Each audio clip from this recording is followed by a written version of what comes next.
चलो, voice Audible है, screen visible है। जी सर। यस। चलिए, आज हमारी पहली क्लास है मुस्लिम लॉ की।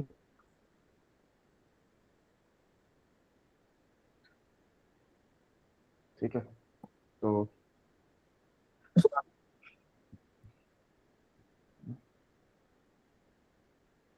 स्टार्ट करते हैं। देखो, ध्यान से सुनना। इसमें अब तुम लोगों को ज्यादा सेक्शंस पढ़ने की जरूरत नहीं, क्योंकि सेक्शंस अब है ही नहीं, बहुत कम, लिमिटेड सेक्शंस। तो जो मैं कहानियां बता रहा हूँ, जो चीज मैं समझा रहा हूँ, उसको ध्यान से समझना। जहां पर चीजें ना समझ आए वहां पर ध्यान से, वहां पर पूछ लेना मुझसे। ठीक है, चलो।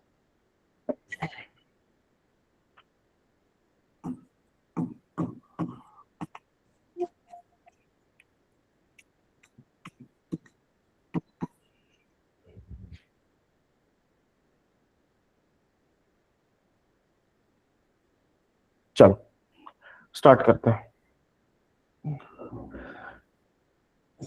जैसा मैंने बताया था, मुस्लिम लॉ या मुस्लिम पर्सनल लॉ इसको कहते हैं।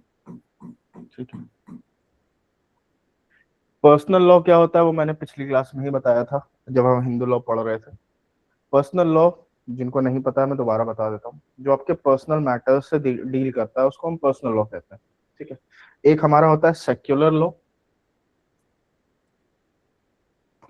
और एक हमारा होता है पर्सनल लॉ। ठीक है, सेक्युलर लॉ क्या होता है? जो सब पे अप्लाई करे, regardless of their religion, belief, faith, what ever they follow, it doesn't matter.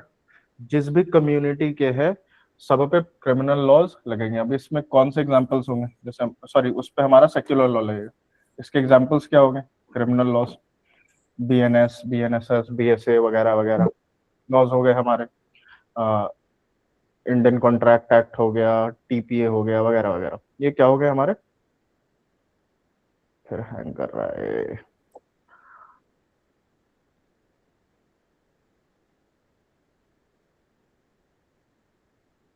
चलो, ये हमारे हो गए क्या?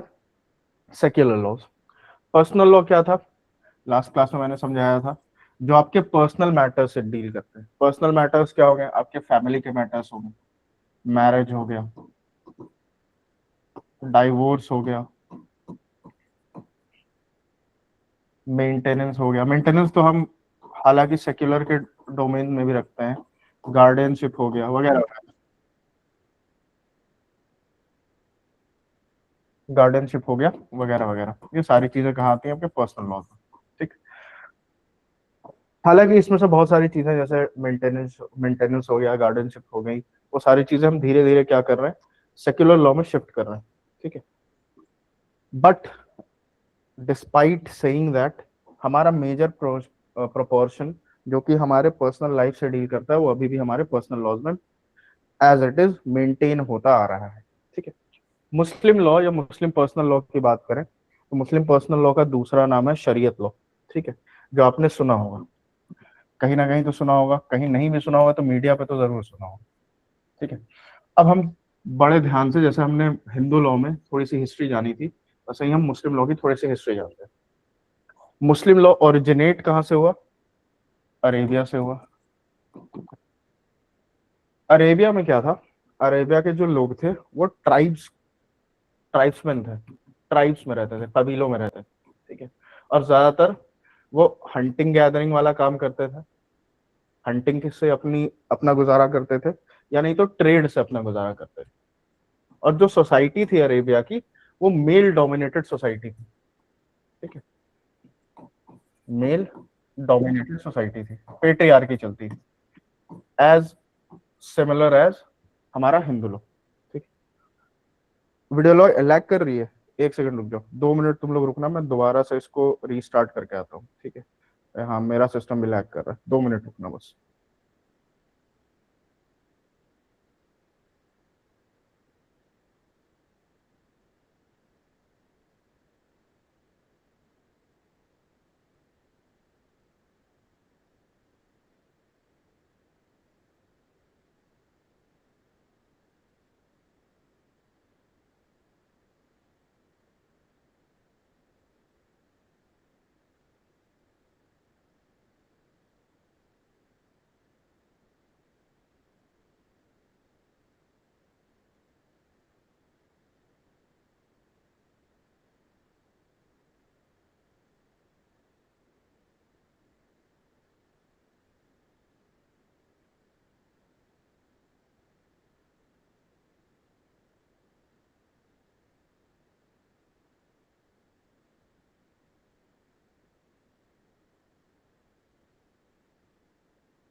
हाँ, अभी भी लैग कर रहा है, अभी ठीक है? अभी थोड़ा बेटर है सर। चलो कोई नहीं, विथ टाइम हो जाएगा सही। चलो, अगर ज्यादा लैग करे ना तो मुझे दोबारा बताना। चलो, कहा था मैं? हाँ, तो अरेबिया की बात कर रहे थे हम, हिस्ट्री की बात कर रहे थे, मुस्लिम लॉ की, यानी मुस्लिम लॉ की अगर हिस्ट्री की बात करें तो हमें इस्लाम की हिस्ट्री की बात करनी पड़ेगी। तो हम इस्लाम की हिस्ट्री को हम जल्दी से कवर कर लेते हैं, क्या क्या हुआ था। तो अरेबिया जो था, सऊदी अरेबिया, जो आज के टाइम में, पहले के टाइम में उसको अरेबिया कहते थे। तो अरेबियन डेजर्ट में जो लोग रहते थे वो ट्राइब्स में रहते थे, ठीक है, कबीलों में रहते थे। और ट्राइब में रहते थे तो उनकी सोसाइटी जो थी ज्यादातर ट्रेडिंग में लगती थी या रेडिंग में लगती थी। रेडिंग समझ आता है? रेड करना। वाइकिंग्स इनसे बहुत ज्यादा एट्रीब्यूटेड है, ठीक है, रेडिंग से। रेडिंग क्या होता है कि अगर आप किसी एक एरिया में हो, किसी स्पेसिफिक एरिया में हो, तो आप दूसरे एरिया को अटैक करते थे, ठीक है, और उनके एरिया को लूटते थे वगैरह वगैरह, ताकि आपके पास ज्यादा रिसोर्सेज आ जाए सर्वाइव करने के लिए। तो अरेबियन सोसाइटी जो थी वो रेड करती थी और ट्रेड करती थी। ट्रेड करती थी कहाँ? शाम वाले एरिया में। उस एरिया को शाम कहा जाता है इन इस्लाम। शाम का मतलब है सीरिया। जो, हाँ जी, जो सीरिया। सऊदी के, सिर्फ सीरिया नहीं आता था, सऊदी के ऊपर वाले जो एरियाज हैं, ठीक है। मेजरली सीरिया आता है, सीरिया भी आता है उसमें, लेबनान का भी थोड़ा सा पार्ट आता है और बहुत सारे पार्ट्स आते हैं, ठीक है। पैलेस्टाइन का पार्ट आता है, बहुत सारे पार्ट्स आते हैं, वो उस एरिया में वो ट्रेड करते हैं। अब मसला ये था कि जो सोसाइटी थी ना वो मेल डोमिनेटेड सोसाइटी, ठीक है, और कुछ ज्यादा ही मेल डोमिनेटेड सोसाइटी, यानी वुमेन का जो राइट था वो जीरो था। लॉलेसनेस बहुत ज्यादा था। बहुत सारे इंस्टेंसेस मिलते हैं पुराने टाइम्स में जहां पर बेटियां जो थी उनको जिंदा दफन करने के भी प्रोविजन दिखते हैं, बहुत सारी चीजें होती, ठीक है। और अरेबियन सोसाइटी में ये था, कॉन्सेप्ट ये था कि जो चीज भी हमारे कंट्रोल में नहीं है, जिस चीज पे भी हम कंट्रोल नहीं, उसकी वो पूजा स्टार्ट कर देते थे। जैसे फॉर इंस्टेंस सन हो गया, मून हो गया, वगैरह वगैरह, सबकी पूजा स्टार्ट करते थे जो भी उनके कंट्रोल के बाहर, ठीक। तो इस वजह से आइडल वर्शिप स्टार्ट हो गई, ठीक, आइडल वर्शिप स्टार्ट हो गई थी। अब सोसाइटी लॉलेस थी। कुछ टाइम के बाद 570 एडी में एक फिगर पैदा होते हैं जिनका नाम है प्रॉफिट मोहम्मद सल्लल्लाहु अलैहि वसल्लम, ठीक है। ये अरेबियन सोसाइटी में इनका जो है जन्म होता है। प्रॉफिट मोहम्मद सल्लल्लाहु अलैहि वसल्लम भी एक ट्राइब से बिलोंग करते थे। उस ट्राइब का नाम था, ठीक, हाशिम ट्राइब, ठीक।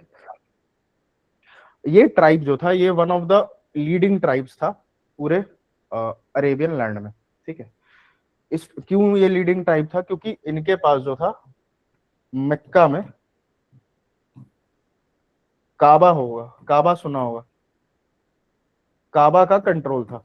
काबा क्या था? काबा एक रिलीजियस प्लेस है मुस्लिम्स के लिए, जहां पर उस टाइम पे उसको बहुत ही इंपॉर्टेंट माना जाता है। आज के टाइम में माना जाता है, लेकिन उस टाइम पे बहुत इंपॉर्टेंट माना जाता था उसको। एक तरीके से समझ लो वर्शिप प्लेस था, ठीक है। तो उसका कंट्रोल जो था वो इनके पास था। तो प्रॉफिट मोहम्मद जो है वो इन्हीं के इसी ट्राइब के अंदर उनका जन्म हुआ था, ठीक है। जब पैदा हुए थे तो इनके फादर जो है अब्दुल्ला, उनकी डेथ हो गई थी। और जब ये 6 साल के थे तो इनकी मदर जो थी आमिना, उनकी भी डेथ हो गई थी, ठीक है। तो प्रॉफिट मोहम्मद को पालने वाले कौन थे? उनके ग्रैंडफादर। उनके ग्रैंडफादर का नाम क्या है, किसी को पता है? सर अब्दुल मुत्तलिब। अब्दुल मुतल्लिब, मतलब ठीक है।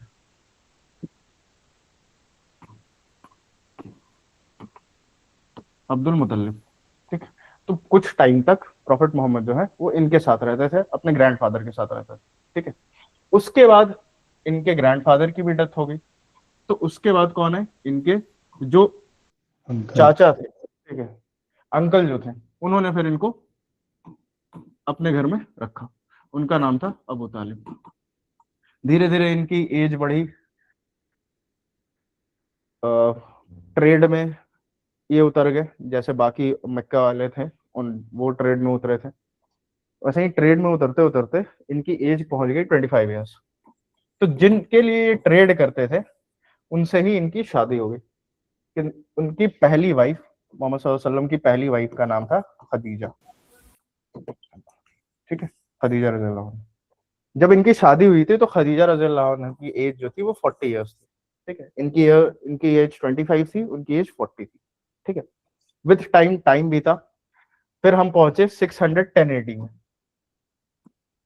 610 एडी में 610 एडी में सिस्टम स्टार्ट हुआ ऐसा कि मोहम्मद सल्लल्लाहु अलैहि वसल्लम जो थे उनको सोसाइटी में रहना उतना ज्यादा सही नहीं लगता था, या सोसाइटी में वो ज्यादा अपना टाइम स्पेंड नहीं करते।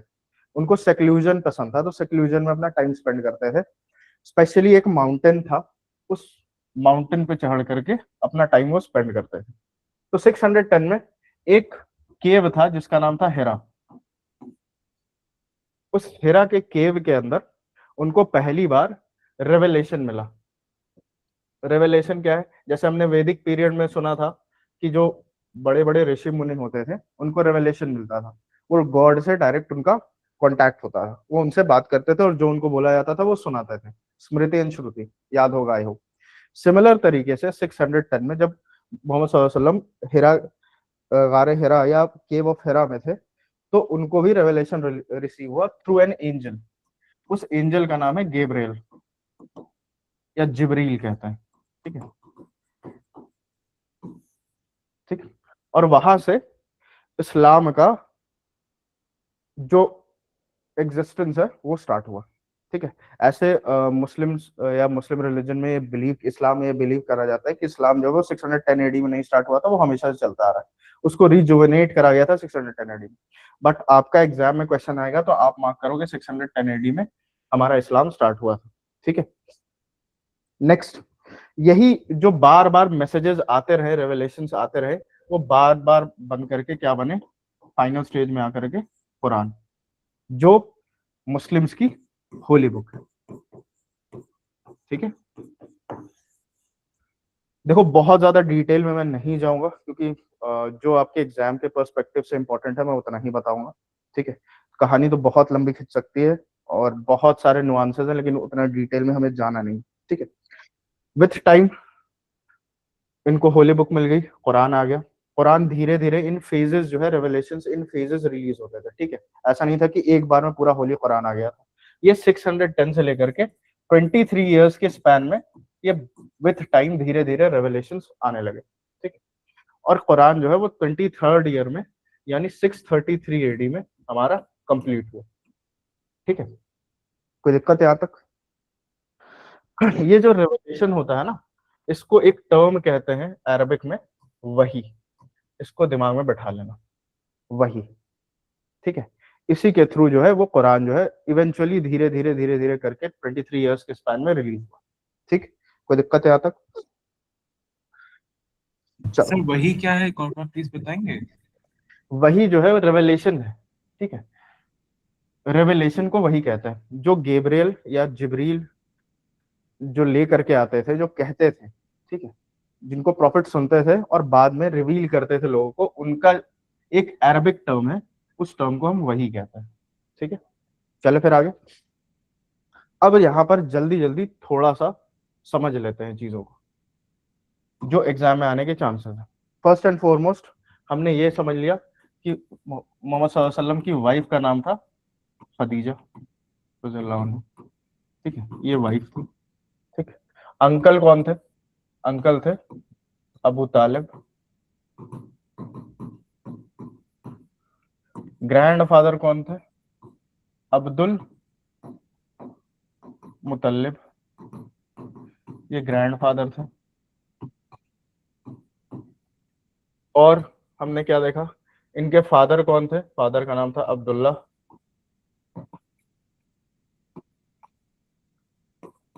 और मदर का क्या नाम था? आमिना, ठीक। ये 5 हो गए इंपॉर्टेंट फिगर्स, इनके बाद भी हम आगे देखेंगे क्या है। नेक्स्ट, एक चीज ध्यान रखना, ये एक बार क्वेश्चन आ गया था एग्जाम में, ठीक है, इस चीज का भी ध्यान रखना। जब रेवलेशन मिलना स्टार्ट हुआ था मोहम्मद सल्लल्लाहु अलैहि वसल्लम को, तो रेवलेशन मिलते, जब पहली बार रेवलेशन मिला था तो उस रेवलेशन को सुन करके वो आ गए थे वापस घर, और घर आ गए थे तो बहुत ज्यादा डरे हुए फेज में थे, ठीक है, कि ये क्या हो रहा है मेरे साथ। तो उसके बाद क्या हुआ था, जो खदीजा थी उनके एक भाई थे, ठीक है, एक स्कॉलर भाई थे जिनका नाम था वरका, वो उनके पास उनको लेकर के गए थे, सर जहां से उनके फिर भाई ये थे? कहा तो ये जाता है, कुछ इंस्टेंसेस में कहा जाता है कि भाई थे, कुछ इंस्टेंसेस में कहा नहीं जाता। जैसे अगर आप डीपली जाओगे इस्लाम की बिलीव में तो भाई नहीं थे, बट आपके एग्जाम में जो क्वेश्चन आया था ना उसके अकॉर्डिंग ये कहा गया था कि ये भाई हैं। तो इसी पर्सपेक्टिव से मैं पढ़ा रहा हूँ, सर तो ये हजरत खदीजा स्कॉलर, के भाई? बट इसको करेक्ट मत मानना, एग्जाम के पैटर्न से मैं बता रहा हूँ बस, ठीक है। बहुत सारे डाउट्स है, बहुत सारी गलतियां हैं एग्जाम्स में भी लिखे हैं क्वेश्चंस जो कि सही नहीं है, बट इतना जान लेना जो पहला रेवलेशन आया था ना, उसके बाद जो जिस स्कॉलर के पास मोहम्मद सल्लल्लाहु अलैहि वसल्लम को लेकर के जाया गया था, वो कौन थे? वो थे वरका, ठीक है, यहाँ तक कोई दिक्कत? अब कुछ चीजें इसमें और दो तीन इंपॉर्टेंट फिगर्स जान लो। एक और बड़े इंपॉर्टेंट फिगर है अली, अली रजी अल्लाह अन्हु, ठीक है। अली जो है वो मोहम्मद सल्लल्लाहु अलैहि वसल्लम के सन इन लॉ है, दामाद है, ठीक है, सन इन लॉ। ये भी एक बहुत इंपॉर्टेंट फिगर है, इनके बारे में भी जानना है, ठीक है। यहाँ तक कोई दिक्कत? इन 7 इंपॉर्टेंट लोगों को अभी जानना है, आगे 3-4 और इंपॉर्टेंट लोग आएंगे, अभी ये 7, यहाँ तक कोई दिक्कत? यहाँ तक किसी को? No sir. जब रेवलेशन स्टार्ट हुआ तो रेवलेशन मिलना कहाँ स्टार्ट हुआ? मक्का में स्टार्ट हुआ, और मक्का में ही मोहम्मद सल्लल्लाहु अलैहि वसल्लम पैदा हुए थे। तो जब रेवलेशन स्टार्ट हुआ तो मोहम्मद सल्लल्लाहु अलैहि वसल्लम को फॉलो करने वाले जो लोग थे मक्का के, वो डाउन ट्रॉडन थे, यानी जो गरीब लोग थे, जो मजलूम लोग थे, ठीक है। और जो लीडर्स थे, ठीक है, मक्का के, वो इनको फॉलो नहीं करते थे, ठीक है। तो इनको फॉलो नहीं करते थे तो मोहम्मद सल्लल्लाहु अलैहि वसल्लम का परसिक्यूशन स्टार्ट कर दिया इन्होंने, और जो भी इनके फॉलोअर्स थे उनका परसिक्यूशन स्टार्ट हो गया। अब परसिक्यूशन जब स्टार्ट हुआ तो मोहम्मद सल्लल्लाहु अलैहि वसल्लम और सारे जितने भी फॉलोअर्स थे इस्लाम के, उनको मक्का से माइग्रेट करना पड़ गया, कहा? मदीना, ठीक। मदीना का पुराना नाम था यथरिब, ठीक है, मदीना का पुराना नाम था यथरिब, ठीक है। मदीना का मतलब ही होता है,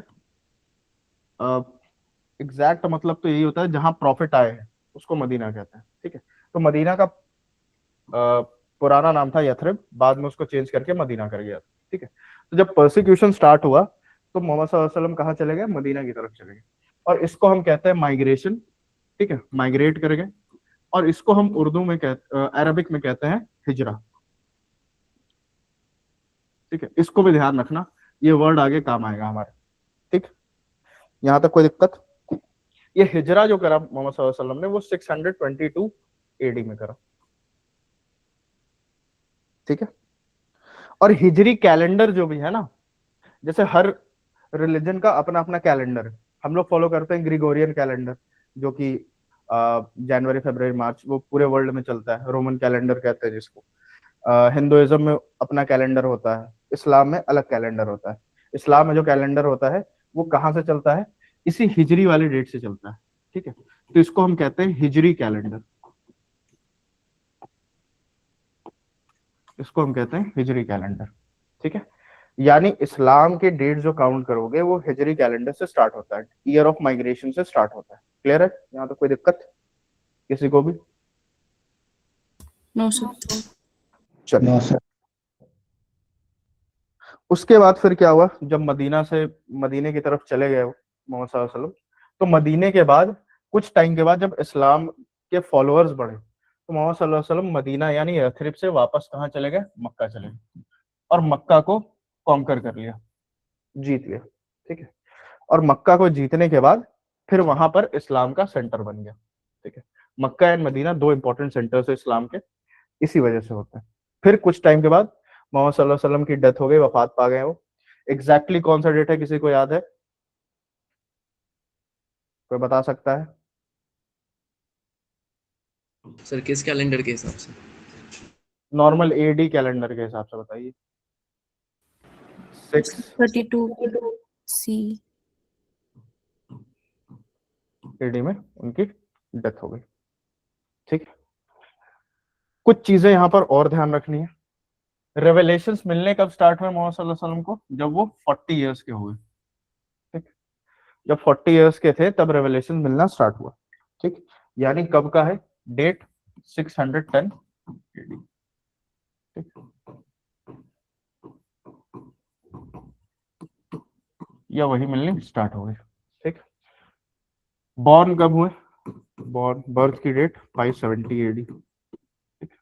डेथ कब हुई इनकी, जब मोहम्मद सल्लल्लाहु अलैहि वसल्लम वफात पाए तो 63 इयर्स के, ठीक है, 63 इयर्स के थे तब डेथ हुई इनकी, ठीक। यहां तक कोई दिक्कत?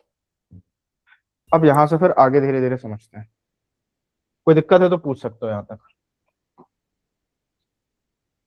जब मोहम्मद सल्लल्लाहु अलैहि वसल्लम की डेथ हो गई, वफात पा गए वो, तो फिर ये डिस्कशन स्टार्ट हुआ कि लीड कौन करेगा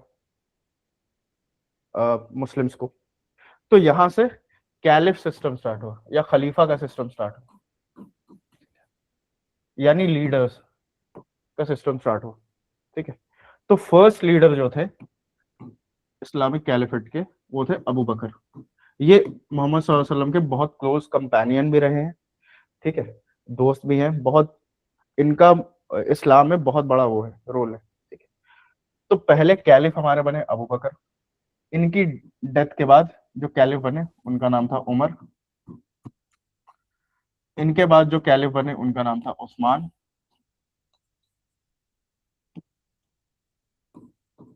इनके बाद जो कैलिफ बने उनका नाम था अली रज़ी अल्लाह अन्हु।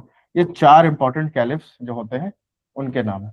इनके बाद पांचवें कैलिफ बने जो बहुत कम टाइम के लिए कैलिफ थे, वो थे हसन रज़ी अल्लाह अन्हु।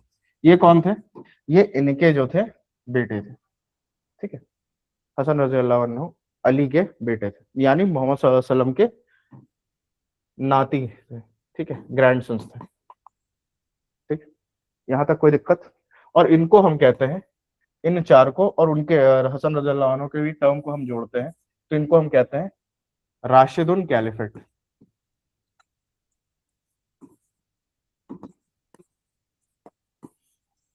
ठीक है। यहाँ तक कोई दिक्कत, किसी को कोई परेशानी? चलिए, उसके बाद क्या हुआ, जब अली रज़ी अल्लाह अन्हु की डेथ हो गई तो यहाँ पर मुस्लिम जो है वो दो ग्रुप्स में डिवाइड हो गए। एक ग्रुप जो था वो था सुन्नीस का ग्रुप, और एक ग्रुप तो जो था वो था शियास का ग्रुप, ठीक। दो सेपरेट ग्रुप्स बन गए, ठीक है। दोनों में आइडियोलॉजिकल डिफरेंसेस थोड़े से आए, किससे, किसके रिगार्डिंग? कैलिफेट के रिगार्डिंग, कि लीडर कौन होना चाहिए था।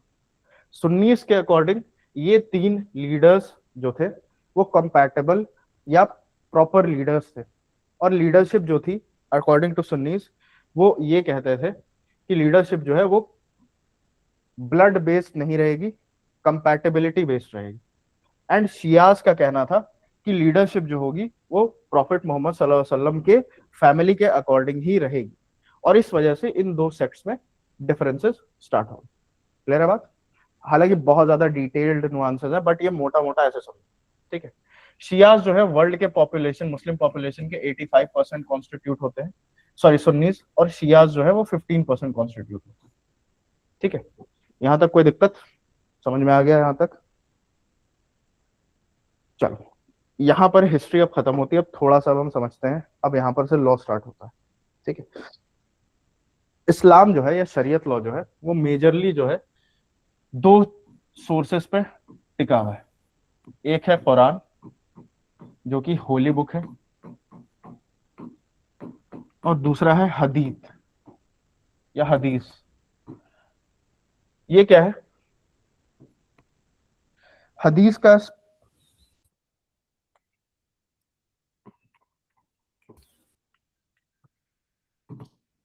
और एक्शंस, देखो जो प्रॉफिट ने करा है सल्लल्लाहु अलैहि वसल्लम, जो प्रॉफिट ने करा है सल्लल्लाहु अलैहि वसल्लम, उन सारी चीजों को बहुत ही मेटिकुलसली रोट कर लिखा गया है, ठीक है।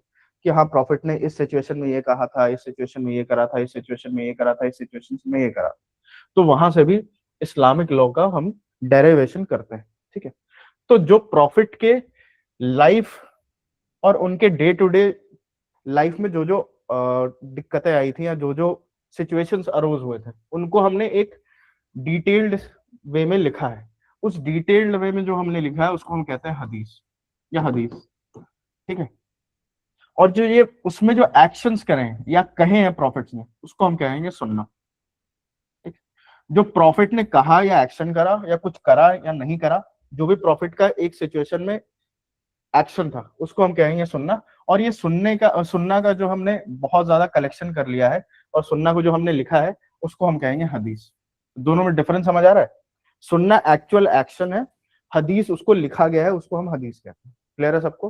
कोई सर दिक्कत? सुन्ना में Yes, sir. सेइंग्स नहीं है? हदीस होता है प्रोसेस ऑफ राइटिंग इट, ठीक है। यानी इस हदीस में ये लिखा है, इस हदीस में ये लिखा है, इस हदीस में ये लिखा है, अब उसके अंदर जो प्रॉफिट ने करा है उसको हम कहेंगे सुन्ना। चलो बात समझ आ रही है? फर्क समझ आ रहा है? कंफ्यूज ना हो। सुन्ना में उनके एक्शंस होंगे, उनकी सेइंग्स नहीं, एक्शंस एंड सेइंग्स दोनों होंगे, वो सुनना होता है, ठीक है। जो भी प्रॉफिट ने करा या बोला वो सारी चीजें सुनना है, और उस सुनना को जो हमने लिख दिया, ठीक है, हमने कलेक्ट करके लिखा तो है ना, तो उस पूरे कलेक्शन ऑफ सुनना को हम हदीस कहते हैं, ठीक है। एक पूरी किताब होगी, जैसे इमाम बुखारी की किताब है, बहुत सारे लोगों की किताब है, उसको हम हदीस की किताबें कहते हैं। और उस हदीस की किताब में हमें क्या मिलता है? सुनना मिलता है। सुनना क्या है? प्रॉफिट के सेइंग्स या एक्शंस, ठीक है। बात समझ आ रही है? तो इस्लाम के ये दो मेजर सोर्सेज हैं, कुरान एंड हदीस, ठीक है। अब विथ टाइम क्या हुआ? मोहम्मद सल्लल्लाहु अलैहि वसल्लम वफात पा गए, उनकी डेथ हो गई, तो कुरान तो अब उसमें चेंजेस तो हो नहीं सकते ना, कुरान जो है वो आगे बढ़ सकता है क्योंकि प्रॉफिट से ही कुरान था। प्लस जो उनकी हदीस भी है वो भी आगे नहीं बढ़ सकती, उनकी लाइफ के बारे में लिखा हुआ है वो, ठीक है। तो उसके आगे तो हम जा नहीं सकते, ठीक। अब मसला ये आ गया कि हाँ जी, हाँ जी, अब मसला ये आ गया कि अब विथ टाइम चेंजेस स्टार्ट हो गए, ठीक है। टाइम के साथ चेंजेस शुरू हो गए। अब टाइम के साथ चेंजेस शुरू हो गए, नए नए सिचुएशंस अरोज हो रहे हैं, इसमें क्या करा जाए, उसमें क्या करा जाए। हो सकता है कुरान और हदीस में वो सारी चीजें नहीं है, जैसे फॉर इंस्टेंस क्रिप्टो करेंसी ले लो एक एग्जांपल। अब कुरान में ये थोड़ी लिखा हुआ है या हदीस में ये थोड़ी लिखा हुआ है कि क्रिप्टो करेंसी हलाल है या हराम है या क्या है, इसको हम कर सकते हैं या फॉलो कर सकते हैं कि नहीं कर सकते हैं, करेक्ट है या रॉन्ग है। ये सारी चीजें नई नई इश्यूज आ गई, अब इनको कैसे डील किया जाए। तो इनके बाद हमने दो नए सोर्सेस और जोड़े, ठीक, जो कि हम स्कॉलर्स के थ्रू निकालते हैं वो सारी चीज। यहाँ तक क्लियर है कि नहीं? पहले ये बताओ, उसके बाद फिर हम आगे चलेंगे। Yes, sir. चलो देखो, कुछ चीजें अब यहाँ पर और मैं हिस्ट्री से रिलेटेड बताऊंगा, बहुत सारी डिस्टॉर्टेड वे में मैं अभी पढ़ा रहा हूँ। एक बार जो बेसिक्स तुम्हारा क्लियर हो जाएगा ना, फिर हम स्मूथली निकलेंगे, जैसे हमने हिंदू लॉ में करा था, पहले बेसिक्स क्लियर किया था, उसी तरीके से यहाँ भी हमें क्लियर करना पड़ेगा, ठीक है। एक चीज और ध्यान रखना, होली कुरान जो है, मैंने अभी बताया वो 23 ईयर्स के स्पैन में आया, ठीक है। ऐसा नहीं था कि एक बार में पूरा नोट कर लिया गया। और प्रॉफिट जो थे वो ना लिख सकते थे, कुड नॉट राइट और रीड, ना पढ़ सकते थे, ना पढ़ने आता था उनको, ना लिखने आता था। तो उनको जो भी बताया जाता था उसको रिसाइट करते थे, ठीक है, रिसाइट करते थे, और रेसिटेशन के फॉर्म में कुरान था, ठीक है। जब थर्ड केलिफ आए या खलीफा आए जिनका नाम था उस्मान, तो उनके टाइम पे क्या हुआ, कुरान को हमने कंपाइल करा, और कुरान जो है वो पहली बार कंपाइल्ड फॉर्म में लिखा गया किसके टाइम पे? उस्मान रज़ियल्लाहु अन्हु के टाइम। बात क्लियर है? एग्जाम में ये सारे क्वेश्चंस आ चुके हैं, तो ध्यान रखना, ठीक है। जब अली रजी अल्लाह अन्हु की डेथ हो गई, ठीक है, जो फोर्थ केलिफ थे हमारे, जब इनकी डेथ हो गई, तो यहाँ पर सक्सेशन का एक बैटल था, ठीक है। सक्सेशन का बैटल दो लोगों में था, एक थे अली के बेटे जिनका नाम था हसन रजी अल्लाह अन्हु, और एक और कंपेनियन थे प्रॉफिट के जिनका नाम था मुआविया।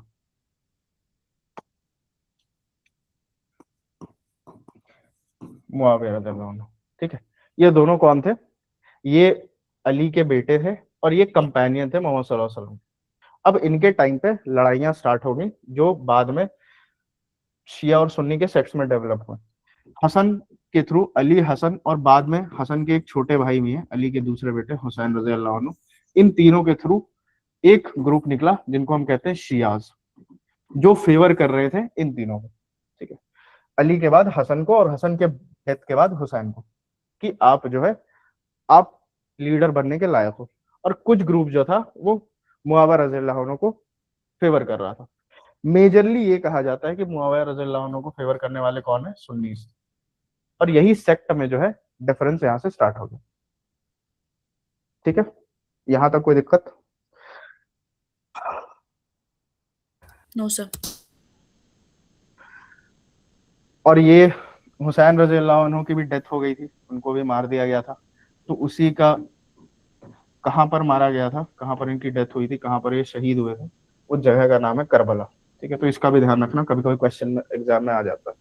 ठीक है, चल इनके बाद जब मुआविया रज़ियल्लाहु अन्हु आ गए थ्रोन पे, कैलिफ के लीडर बन गए, तो बाद में इन्होंने क्या करा, इस पूरे कॉन्सेप्ट को हेरिडिटरी कर दिया।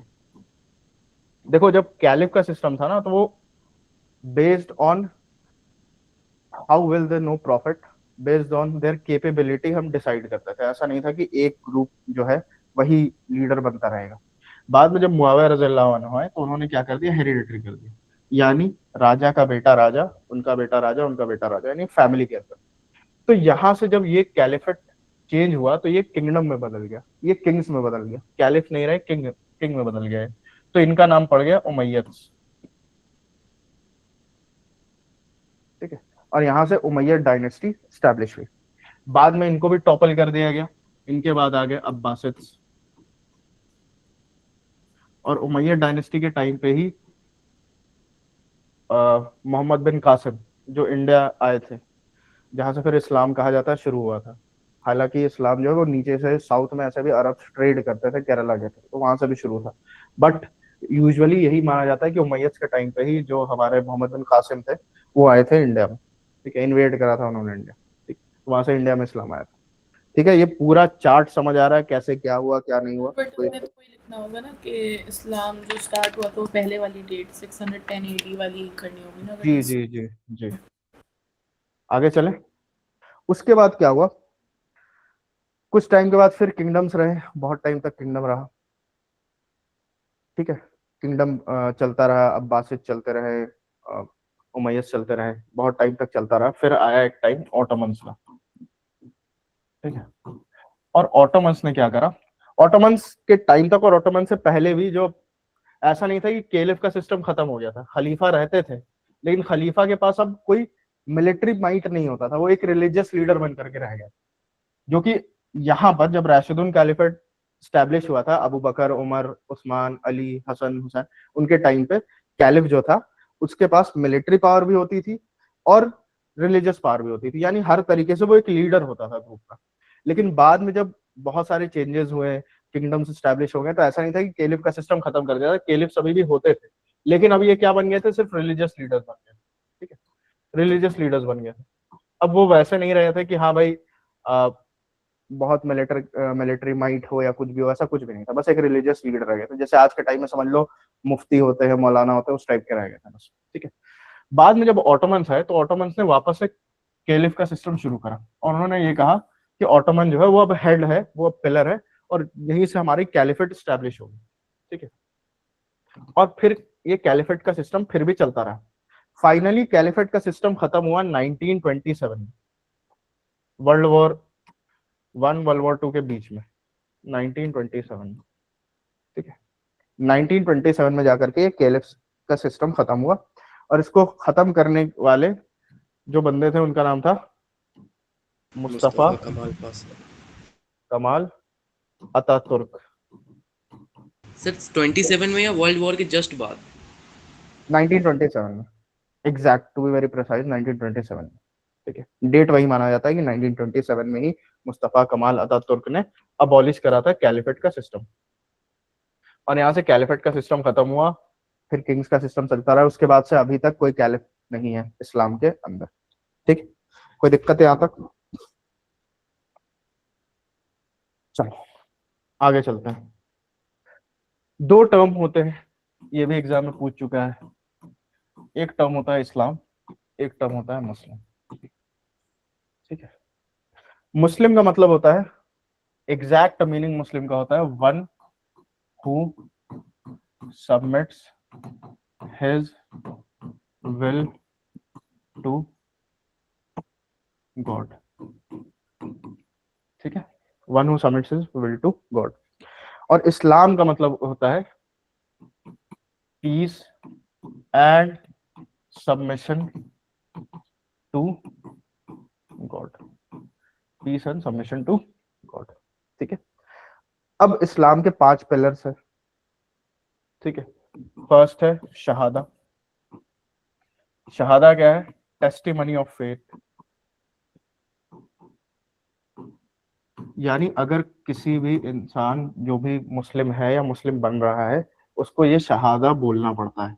शहादा क्या है? टेस्टिमनी ऑफ फेथ, एक लाइन है जिसका मतलब ये होता है कि आज के बाद the person who is taking this testimony, उसका ये कहना होता है कि there is only one God that is worthy of worship and prophet Muhammad सल्लल्लाहु अलैहि वसल्लम is the last messenger of God, ठीक है। ये एक लाइन होता है जो टेस्टिमनी लेते हैं लोग, ठीक है।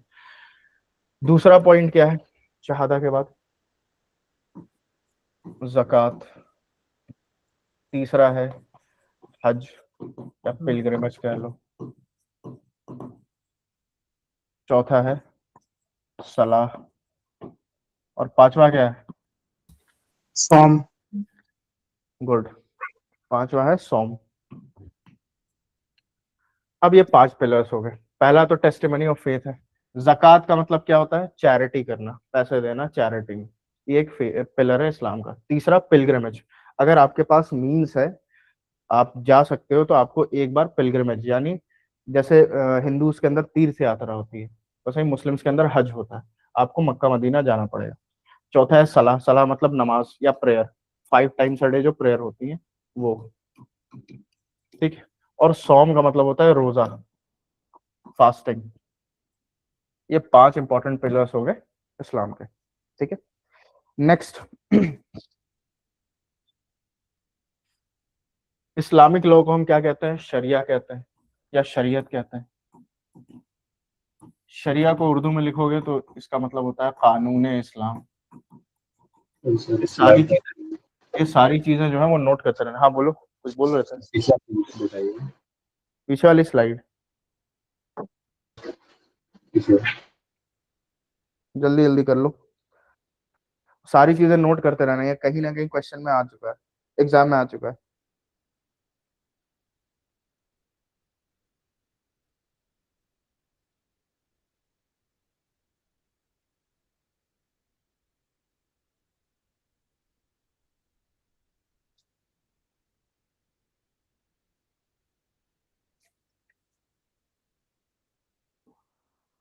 हो गया, चले आगे। चलिए, शरिया का मतलब होता है कानून इस्लाम या कानून इस्लामी, दोनों टर्म यूज होते हैं इसके लिए, ठीक। शरिया जो है वो कहा जाता है, बहुत सारे जूरिस्ट ये कहते हैं शरिया जो है वो इस्लाम का सबसे बड़ा अचीवमेंट है। क्यों? क्योंकि अरेबियन लैंड में जब ये शरिया आया था, इस्लाम आया था, तो वहां सिस्टम चलता था माइट इज राइट वाला, ठीक है, जिसके पास ताकत है वो सही है। और सेक्सुअल प्रोमिस्क्यूटी बहुत ज्यादा होती थी वहां, ठीक है। दो चीजें बहुत ज्यादा थी, sexual promiscuity and might is right. तो यही कहा जाता है कि इस्लाम का सबसे बड़ा अचीवमेंट है शरिया लाना, क्योंकि शरिया ने और इस्लाम की वजह से ये दो कॉन्सेप्ट, सेक्सुअल प्रोमिस्क्यूटी का और माइट इज राइट वाला कॉन्सेप्ट, इन दोनों को इसने अबॉलिश कर दिया था, शरिया ने अबॉलिश कर दिया था। अब इसमें एक चीज ध्यान रखना, अभी हमने बात करी कि 2 इंपॉर्टेंट सोर्सेस थे, कुरान एंड हदीस। अब कुरान और हदीस जो थी वो तो हर मैटर पे तो बात नहीं करेगी, ठीक है। कुरान एंड हदीस हर मैटर पे तो बात नहीं करेगी। मॉडर्न टाइम्स में बहुत सारे ऐसे सिचुएशंस है जहां पर क्लियर रूलिंग नहीं मिलेगा किसी चीज पे। एग्जांपल मैंने दिया था क्रिप्टो करेंसी का, अब ना हदीस में लिखा है ना कुरान में लिखा है कि क्रिप्टो करेंसी को आप कैसे इंटरप्रेट करोगे, कि इसको हम क्या कहें क्या ना करें। अच्छा, इसको स्टार्ट करने से पहले 2 कॉन्सेप्ट और होते हैं इस्लाम में। एक कॉन्सेप्ट होता है हलाल का, एक कॉन्सेप्ट होता है हराम का। हलाल का मतलब वो सारी चीजें जो आपको अलाउ कर दी गई हैं करने को, आप प्रैक्टिस कर सकते हो ये सारी चीजें। हराम क्या है? फॉरबिडन चीजें जो आप नहीं कर सकते। हालांकि इसको भी अभी हम डिटेल में समझेंगे, सिर्फ ये 2 नहीं है, और भी बहुत सारी चीजें बीच में आती हैं, बट ये 2 मेजर चीजें, ठीक है। तो कुरान और हदीस बहुत सारी चीजों पे साइलेंट है मॉडर्न सिचुएशंस में कि कैसे हम डील करेंगे, क्या करेंगे, क्या नहीं करेंगे। तो इसके बाद एक कॉन्सेप्ट इंट्रोड्यूस हुआ था जो कि प्रॉफिट के टाइम से ही चला आ रहा था, वो था फिक्ह का कॉन्सेप्ट। ठीक है, फिक्ह क्या होता है? फिक्ह का एग्जैक्ट मतलब होता है इंटेलिजेंस। इंटेलिजेंस, ठीक है, फिक्ह का एग्जैक्ट मतलब होता है क्या? इंटेलिजेंस। ठीक है, अब मैं कैसे पता करूं कि मेरा एक पर्टिकुलर एक्ट सही है या गलत है, जिसके बारे में ना कुरान में दे रखा है ना हदीस में दे रखी है, यानी शरीयत उस बात पे साइलेंट है। तो हम किसका यूज करते हैं? हम फिक्ह का यूज करते हैं, इंटेलिजेंस का यूज करते हैं। ठीक है, अब फिक्ह होता क्या है? देखो, रिलीजियस स्कॉलर्स जो होते हैं, ठीक है, जो रिलीजियस स्कॉलर्स होते हैं वो बहुत सारे मैटर्स में कुरान और हदीस के लाइट में रह करके अपने डिसीजंस देते हैं। ठीक है, कि हाँ भाई, इस मैटर में, इस पर्टिकुलर मॉडर्न सिचुएशन में हम क्या कर सकते हैं, इसको हलाल कर सकते हैं या हराम कर सकते हैं। तो उसी को हम कहते हैं फिक्ह। जहां पर अर्लियर इस्लामिक सोर्सेस से या अभी के इस्लामिक सोर्सेस को हम यूज करें, और यूज करके हम अपने इंटेलिजेंस के थ्रू, अपना इंटेलिजेंस लगा करके डिराइव करें कि कोई चीज अलाउड है या अलाउड नहीं है, उसको हम फिक्ह कहते हैं। फिक्ह जो देते हैं या फिक्ह जो करते हैं उनको हम कहते हैं फाक़िह या फक्के, FAQUIH। और ये फकीह होते कौन है? ये बड़े बड़े रिलीजियस स्कॉलर्स होते हैं। कोई आम इंसान जिसको नॉलेज नहीं है इस्लाम की या कुरान का या हदीस का, और डीप नॉलेज नहीं है, वो फिक्ह या फिqh का यूज नहीं कर सकता है। यूज करने वाले कौन है? सिर्फ रिलीजियस स्कॉलर जिनको डीप अंडरस्टैंडिंग है लोग। वो किसी भी मैटर पे फिर डिसाइड कर सकते हैं कि हाँ जो है, क्या इसको हम अलाउ करें या ना अलाउ करें। ठीक है, और ये जो रिलीजियस स्कॉलर्स होते हैं जो ये फिक्ह पे डिसीजन देते हैं, उनके लिए एक टर्म यूज होता है उलमा, ULAMA। जैसे हिंदूज में पंडित्स होते हैं, ठीक है, पंडित्स होते हैं, शंकराचार्य होते हैं, अलग अलग तरीके के अलग अलग लेवल पे रिलीजियस लीडर्स होते हैं। उसी तरीके से इस्लाम के अंदर भी जो फिक्ह की बात करते हैं या फिक्ह देने का राइट रखते हैं, उनको हम उलमा कहते हैं। उलमा कौन है? एक higher degree of religious scholarship है इस्लाम के अंदर। क्लियर है? चल, हाँ हाँ, उसको अभी अभी रुक जाओ, थोड़ा सा रुक जाओ, मैं बताऊंगा उसके ऊपर। थोड़ा सा भी ध्यान दो इधर। फिक्ह जो है ना, फिक्ह ने सारे ह्यूमन एक्शंस को 5 टाइप में डिवाइड कर दिया।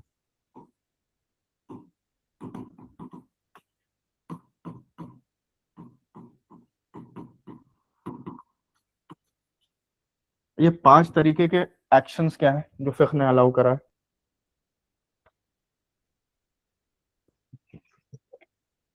पहला, वाजिब। ये सारी चीजें नोट करते रहो भाई, ज्ञान की तरह लेना मत, बस लिखना तो ऐसे भी कम है आज। मंडूब, तीसरा मुबाह, चौथा मकरू, और पांचवा हराम। ये 5 इंपॉर्टेंट पार्ट्स रहे हैं फिक्ह के। ठीक है, वाजिब का मतलब क्या होता है? वैसी चीजें जो कि अगर कलर कोडिंग करें इनकी, तो वाजिब का मतलब होता है वैसी चीजें जो प्योरली वाइट है, जो करने आप आराम से कर सकते हो, या आप पे एक ड्यूटी है कि आप वो करो। जैसे 5 टाइम्स का प्रेयर है, वो वाजिब एक्ट है। ठीक, उसको हम कहते हैं वाजिब। दूसरा है मंडूब। मंडूब का मतलब ये होता है वैसी चीजें जो आप कर लो तो अच्छा है, लेकिन अगर नहीं भी करोगे तो कोई दिक्कत नहीं। ठीक है, कर लो तो ठीक है, बहुत अच्छी बात है, नहीं करोगे तो कोई दिक्कत नहीं, कोई ऐसा मसला नहीं। ठीक है, उनको हम कहेंगे मंडूब। रिकमेंडेड एक्ट्स जो है, कह सकते हो रिकमेंडेड एक्ट्स। तीसरा है मुबा। मुबा का मतलब है परमिटेड एक्ट्स। ठीक है, यानी चलो कर लो, ऐसा नहीं है कि इस पे हम रोक लगा रहे हैं, कि आप कर सकते हो, चलो ठीक है, परमिटेड एक्ट्स। ठीक है, जैसे फॉर इंस्टेंस, जितना इस्लाम में ये कॉन्सेप्ट है कि आप खाना कम खाओ, अब आप तुम खा रहे हो यहाँ तक भर करके, तो वो परमिटेड है, ऐसा नहीं कि आपको उस पर सजा मिलेगी, लेकिन कहा जाता है कि मत करो। ठीक है, परमिटेड है, ठीक है, चलो आप कर लो। चौथा है मकरू। मकरू है कि वैसी चीजें जो एडवाइजेबल नहीं है करनी, नॉट एडवाइजेबल टू डू, कि हाँ भाई, ऐसा भी नहीं है कि एकदम स्ट्रिक्टली मना है, लेकिन हाँ मत करो तो बेहतर है। जैसे फॉर एग्जांपल गंदे रहना, या नेल्स बड़े करना, नेल्स बहुत ज्यादा बड़े करना, वो सारी चीजें वो हो गई मकरूह। और हराम, इसको समझ लो प्योरली ब्लैक, जो आप कर ही नहीं सकते हो, जैसे शराब पीना वगैरह वगैरह वगैरह, वो सारी चीजें क्या होंगी, वो हराम होंगी। ठीक, क्लियर है? कोई दिक्कत है यहाँ तक? No sir. चलिए, और फर्ज सर, फर्ज फर्ज यहाँ पर वाजिब के ऊपर फर्ज होता है। फर्ज तो मैक्सिमम लोगों को पता है, इसलिए मैं फर्ज पर भी नहीं जा रहा हूँ, फर्ज आगे आएगा, अभी थोड़ा सा सब्र करो। सब मकरू एक बार और। मकरू का मतलब वो होता है जो एडवाइजेबल नहीं है करना। ठीक है, तो रोका नहीं जा रहा है, लेकिन आप मत करो तो बेहतर है। ठीक है? जैसे इसमें क्या था, आप कर दो तो बहुत अच्छा है, नहीं करो तो ठीक है, कोई बात नहीं। इसमें भी वही है, उल्टा है इसमें थोड़ा सा, कि आप मत करो, हम एडवाइस दे रहे हैं आपको, आप ये मत करो, लेकिन आप कर दे रहे हो, तो ऐसा कुछ नहीं है कि बहुत ज्यादा बहुत बड़ा गुनाह हो गया, गलती हो गई। ठीक है, तो उनको मकरू कहते हैं। जैसे सुना होगा, बड़े नाखून नहीं रखने चाहिए इस्लाम में, नाखून काट करके रखो, गंदे ना रहो, नहाओ वगैरह वगैरह, वो सारी चीजें एडवाइजेबल है कि करो आप, तो ये चीजें मत करो आप। ठीक है, जैसे नाखून बड़े रखना, इसका ऑपोजिट है। ठीक है, मंडूब का ऑपोजिट है मकरू। ठीक है, चलो फिर।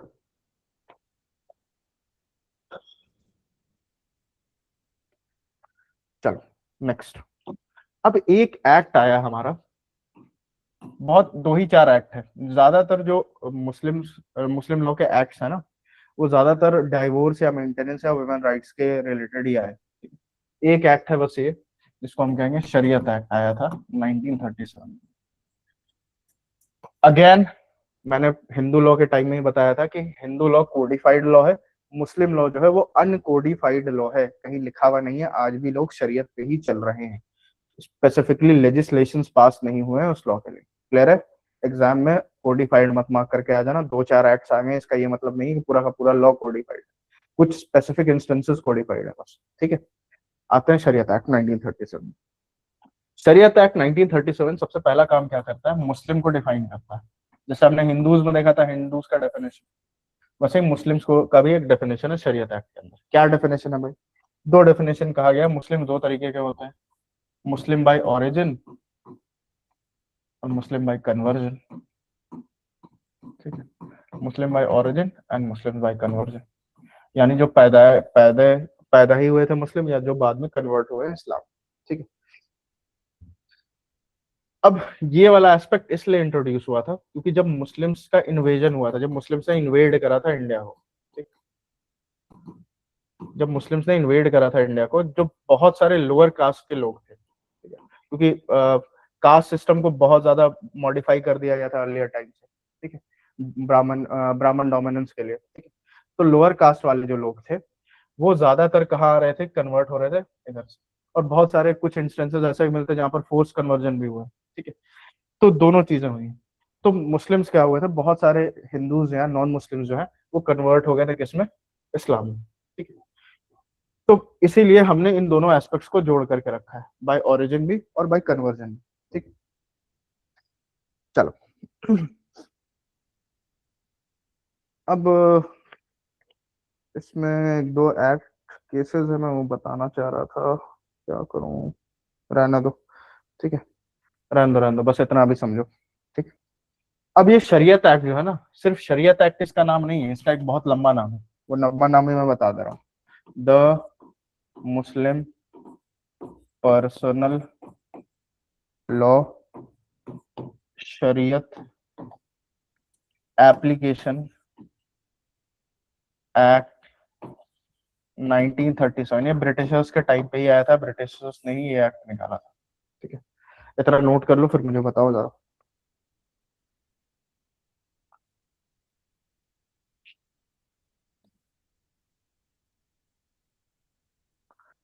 चलो, अब ये एक्ट क्यों आया, इसके बारे में थोड़ा सा समझो, क्यों इस एक्ट को लाना पड़ा। अब जब लोग कन्वर्ट हो रहे थे हिंदुइज्म से इस्लाम में, ठीक है, हिंदुइज्म से जब इस्लाम में कन्वर्ट हो रहे थे लोग, तो मसला क्या आने लगा, इस्लाम का सक्सेशन अलग होता है। ठीक है, इस्लाम में लॉ ऑफ सक्सेशन अलग होता है। ठीक है, कि वसीयत कैसे होगी, विरासत कैसे मिलेगी, ये कैसे होगा, वो कैसे होगा। और इस्लाम का सबसे कंट्रोवर्शियल सिस्टम जो है मैरिज, 4 शादियां, उस पर भी हम बात करेंगे अभी। मैरिज का भी सिस्टम आ गया भाई। अब यहाँ पर हिंदुइज्म में तो बहुत अलग सिस्टम है भाई। यहाँ एक ही शादी होगी, 2 शादी कर लोगे तो बाइगेमी होगा, अलाउड नहीं है 2 शादियां करना। और यहाँ तो मैरिज भी हो रहा है, 4 शादियां भी हो सकती हैं, सक्सेशन भी हो सकता है। तो अब यहाँ पर मसला आ गया कि भाई मान लो इसने, एक बंदा जो है, मान लो ये ए नाम का बंदा है जो कि एक हिंदू है, ये बाद में मुस्लिम हो गया, इसकी पहले से एक शादी हो गई सी के साथ। अब ये इस्लाम फॉलो कर रहा है, तो अब इसने बी से भी शादी कर ली। अब हिंदू लॉ के अकॉर्डिंग तो कुछ अलग मैटर है कि आप दूसरी शादी करो, वो बाइगेमी है, मुस्लिम लॉ में वो अलाउड है। अब इस ऐसे मसले को कैसे डील किया जाए? तो इस तरीके का मैंने एक एग्जांपल दिया, इस तरीके के मसले को डील करने के लिए हमारा एक लॉ आ गया, तो मुस्लिम पर्सनल लॉ शरीयत एप्लीकेशन। ठीक है, बात क्लियर है? चलो अब यहां से थोड़ा सा कॉम्प्लेक्स करते हैं चीजों को। अब जब ऐसा हो गया कि बहुत सारे मैटर्स हो गए जहां पर हिंदू लॉ और मुस्लिम लॉ क्लैश करने लगा कन्वर्जन की वजह से, तो इस एक्ट ने क्या करा? इस एक्ट में ये करा है कि जो एक कॉन्वर्ट है,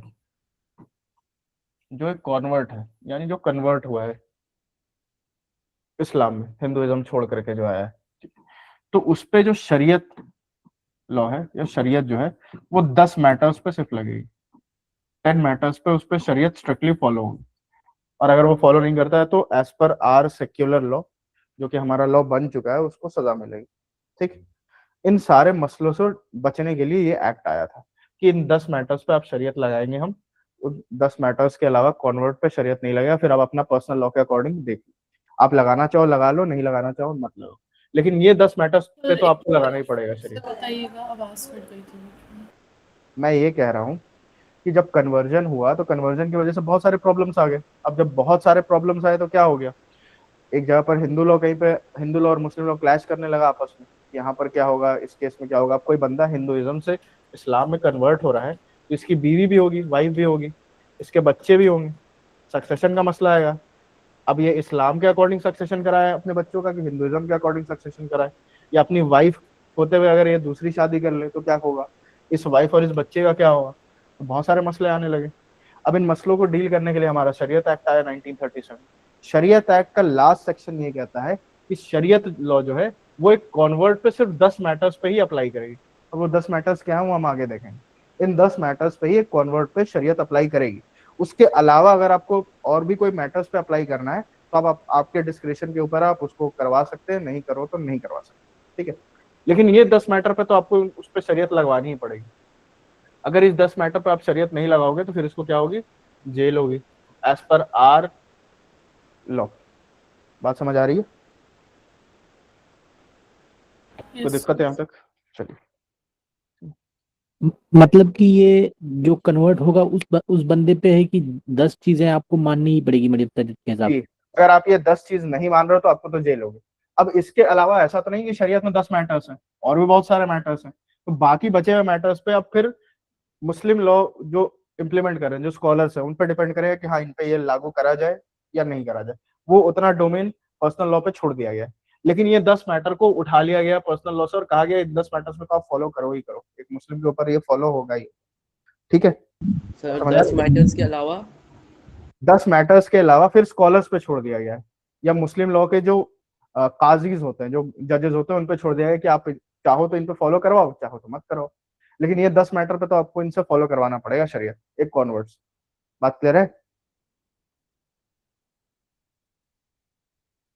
क्लियर है सबको? कोई दिक्कत? देखो मैं थोड़ा स्लो ही जा रहा हूँ क्योंकि मुस्लिम लॉ बहुत लोगों को पता नहीं है। हिंदू लॉ फिर भी एक आइडिया होता है, रफ आइडिया होता है, चीजें आसान होती है। इसमें थोड़ी सी चीजें कॉम्प्लेक्स है क्योंकि अरबिक वर्ड्स है, हिंदी वर्ड्स से हम ज्यादा जानकार हैं, इसलिए मैं थोड़ा सा स्लो चल रहा हूँ। ठीक है, और ज्यादा मैं तेज चल भी नहीं रहा हूँ कि बोर हो जाओगे कि इतना सारा दिमाग में जाए कैसे। तो इसका सेक्शन 2 जो है, शरीयत एक्ट का सेक्शन 2 जो है, यहीं पर मैं लिख दे रहा हूँ। शरीयत एक्ट का सेक्शन 2 जो है वो 10 चीजों को मेंशन करता है कि कौन सी 10 चीजें हैं जो हर मुस्लिम पे लगेंगी। ठीक है, एवरी मुस्लिम। देखो मैंने कॉन्वर्ट के बेसिस पे तुम्हें बताया, ये लॉ स्ट्रिक्टली कॉन्वर्ट्स के लिए आया था, लेकिन ये लॉ ये भी क्लियर करता है कि इन 10 चीजों को आप कॉन्वर्ट पे भी लगाओ और जो ओरिजिनेटेड मुस्लिम है उन पे भी लगाओ, लेकिन पॉइंट ऑफ फोकस क्या था कि कन्वर्ट करे हुए लोगों पे ये लग जाए, ठीक है। तो ये बाइफरकेट नहीं करता है, दोनों पे लगाता है। ये लॉ बस ये अफर्म कर रहा है कि कन्वर्ट पे तो ये लगेगा ही लगेगा, भाग नहीं सकते इससे। क्या है 10 लॉ? पहला, इंटरस्टेट सक्सेशन, इंटरस्टेट सक्सेशन, ठीक। इंटरस्टेट सक्सेशन क्या होता है, किसी को आइडिया है जो बता सकता विदाउट है? विल अगर कोई, हाँ तो Dying without will. तो सर विदाउट विल अगर सक्सेशन हो रहा है। तो टेस्टामेंट्री सक्सेशन क्या होगा? सर टेस्टामेंट उसमें विल के साथ होता है। आवाज क्लियर नहीं, फिर से बताओ। इंटरस्टेट सक्सेशन और टेस्टामेंट्री सक्सेशन में फर्क क्या है, कोई सर बता सकता है? टेस्टामेंट्री सक्सेशन में विल के द्वारा ट्रांसफर ऑफ प्रॉपर्टी या इनहेरिटेंस, और फिर इंटरस्टेट में अगर कोई अपना विल बनाने से पहले ही मर गया तो उस केस में इंटरस्टेट सक्सेशन। बहुत अच्छा। देखो दो तरीके के सक्सेशन होते हैं। सक्सेशन मतलब प्रॉपर्टी आपको आपके फादर से या आपके एंसेस्टर से मिले, उसको हम सक्सेशन कहते हैं कि आपने सक्सीड कर ली वो प्रॉपर्टी। दो तरीके के सक्सेशन होते हैं, एक इंटरस्टेट होते हैं, टेस्टामेंटरी होते हैं। टेस्टामेंटरी सक्सेशन क्या होता है, जहां पर मान लो मेरे फादर है, मेरे फादर ने एक वसीयत कर दी, एक विल बना दी, ठीक, कि हाँ मेरे बड़े वाले बेटे को इतना मिलेगा, छोटे वाले बेटे को इतना मिलेगा, वगैरह वगैरह। तो हो गया टेस्टामेंटरी सक्सेशन। इंटरस्टेट सक्सेशन क्या होता है, जहां पर जिस बंदे की प्रॉपर्टी है उसने कोई डायरेक्शंस नहीं दिए कि हाँ मेरी प्रॉपर्टी मेरे बाद कैसे बटेगी, ठीक, तो उसकी प्रॉपर्टी फिर कैसे बटेगी उसको हम इंटरस्टेट सक्सेशन कहते हैं, ठीक है। तो इस केस में ये कहा गया है कि जो इंटरस्टेट सक्सेशन है, जहां पर कोई विल नहीं है, बंदे ने कोई विल नहीं बनाई, तो उसकी प्रॉपर्टी को एज पर शरीयत लॉ हमें क्या करना पड़ेगा, डिस्ट्रीब्यूट करना पड़ेगा, चाहे आप कन्वर्ट मुस्लिम हो चाहे आप ओरिजिनल मुस्लिम हो, इट डजंट मैटर। क्लियर है? चले आगे। Number 2, special property to women, special properties to women. अब देखो मुस्लिम लोग बहुत क्लियर है अपने एस्पेक्ट में कि हाँ किसको कितनी प्रॉपर्टी मिलेगी, बहुत क्लियर डिमार्केशन है कि हाँ बेटे को इतनी प्रॉपर्टी मिलेगी, बेटी को इतनी प्रॉपर्टी मिलेगी। तो बेटी की प्रॉपर्टी जो है, जो भी उसको मिलेगी, वो स्पेशल प्रॉपर्टीज भी एज पर शरीयत ही उसको दिया जाएगा। क्योंकि जब इस्लाम आया था ना, तो अरेबिया में वुमेन का कंडीशन बहुत बुरा था, तो उस टाइम पे ये बहुत ग्राउंड ब्रेकिंग बात थी कि वुमेन को ही प्रॉपर्टी इनहेरिट करने की राइट दी गई। आज के टाइम में भी देख लो, बहुत सारे वुमेन को प्रॉपर्टी इनहेरिट करने की राइट ही नहीं। कितने लोग तुम लोग हो गए जिनके मामाओं ने तुम्हारी मम्मी के वो जमीन मार करके रखे हुए, तो होता ही है। तो इसीलिए ये भी आपको एज शरीयत फॉलो करना हो। थर्ड क्या है, मैरिज के जो प्रोपोजिशंस हैं वो भी एज पर शरीयत होंगे, ठीक। फोर्थ, डिसोल्यूशन ऑफ मैरिज, कि मैरिज खत्म कैसे होगा वो भी एज पर शरीयत होगा, ठीक है। देखेंगे हम डिसोल्यूशन ऑफ मैरिज बहुत सारे तरीके के, तलाक हो गया, इला हो गया, जिहार हो गया, खुला हो गया, बहुत सारे तरीके हैं, ठीक। तो डिसोल्यूशन ऑफ मैरिज भी जो है वो आपका एज पर शरीयत लॉ ही होगा। नंबर 5, मेंटेनेंस, इस पे हमने बहुत लंबी ज्ञान दी थी पिछले बार, वही सेम मेंटेनेंस है। 6th, डावर या महर। देखो एज पर मुस्लिम लॉ जब एक दो लोगों की शादी होती है तो विमेन का एक राइट है, वो राइट क्या है, राइट टू डावर या राइट टू महर, यानी वो शादी से पहले कुछ भी डिमांड कर सकती है, कुछ भी मांग सकती है लड़के के ऊपर, ठीक है। तो उसको हम डावर कहते हैं। ये भी एज पर मुस्लिम लॉ चलेगा। सर शादी से पहले या शादी के वक्त? शादी के वक्त मतलब शादी को ही कहा है उस टाइम, जब डावर के लिए तुम हाँ बोलोगे तभी तो शादी होगी, कबूल उससे पहले थोड़ी कर लोगे। कॉन्ट्रैक्ट तो पहले ही बनता है शादी से पहले। नेक्स्ट, गार्डियनशिप, वो भी आपका एज पर शरीयत होगा। उसके बाद आ जाइए 8, गिफ्ट्स। गिफ्ट्स का एक मुस्लिम अरबिक टर्म है हिबा, वो हम पढ़ेंगे, तो ये भी एज पर शरीयत लॉ होना चाहिए। 9वां, ट्रस्ट और ट्रस्ट की प्रॉपर्टी, जो भी ट्रस्ट बन रहे हैं उसकी प्रॉपर्टी भी। और लास्ट में 10 है वक्फ, WAQF। ये 10 तरीके जो है, 10 चीजें जो है वो आपको एज पर शरीयत ही फॉलो करनी पड़ेंगी, ठीक है। अब देखो इसमें से हम क्या क्या पढ़ने वाले हैं जो हमारे एग्जाम के लिए इंपॉर्टेंट है। मैरिज पढ़ना है, डिसोल्यूशन ऑफ पैरिश पढ़ना है, मेंटेनेंस, डावर, गिफ्ट, वक्फ और गार्डियनशिप। बाकी इग्नोर, दो तीन चीजें जो है वो इग्नोर करेंगे। सबसे ज्यादा टाइम इन दोनों पे लगेगा, बाकी सारे पे बहुत कम टाइम लगने वाला है। यहाँ तक क्लियर है? इनको नोट कर लिया हो तो बताओ। 1 मिनट देना मुझे, मेरा एक फोन आ रहा है। आया।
हाँ जी, नोट कर लिया इसको, आगे चले।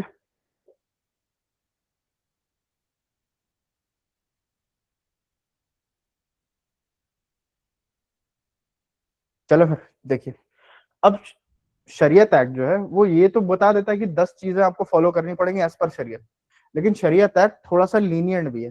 ठीक है, किस एस्पेक्ट से लीनियंट है? इसका जो सेक्शन 3 है वो एक बात कहता है, पहले मैं लिख देता हूँ सेक्शन 3, उसके बाद समझाता हूँ।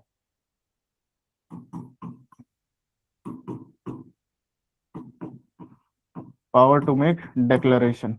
ठीक है,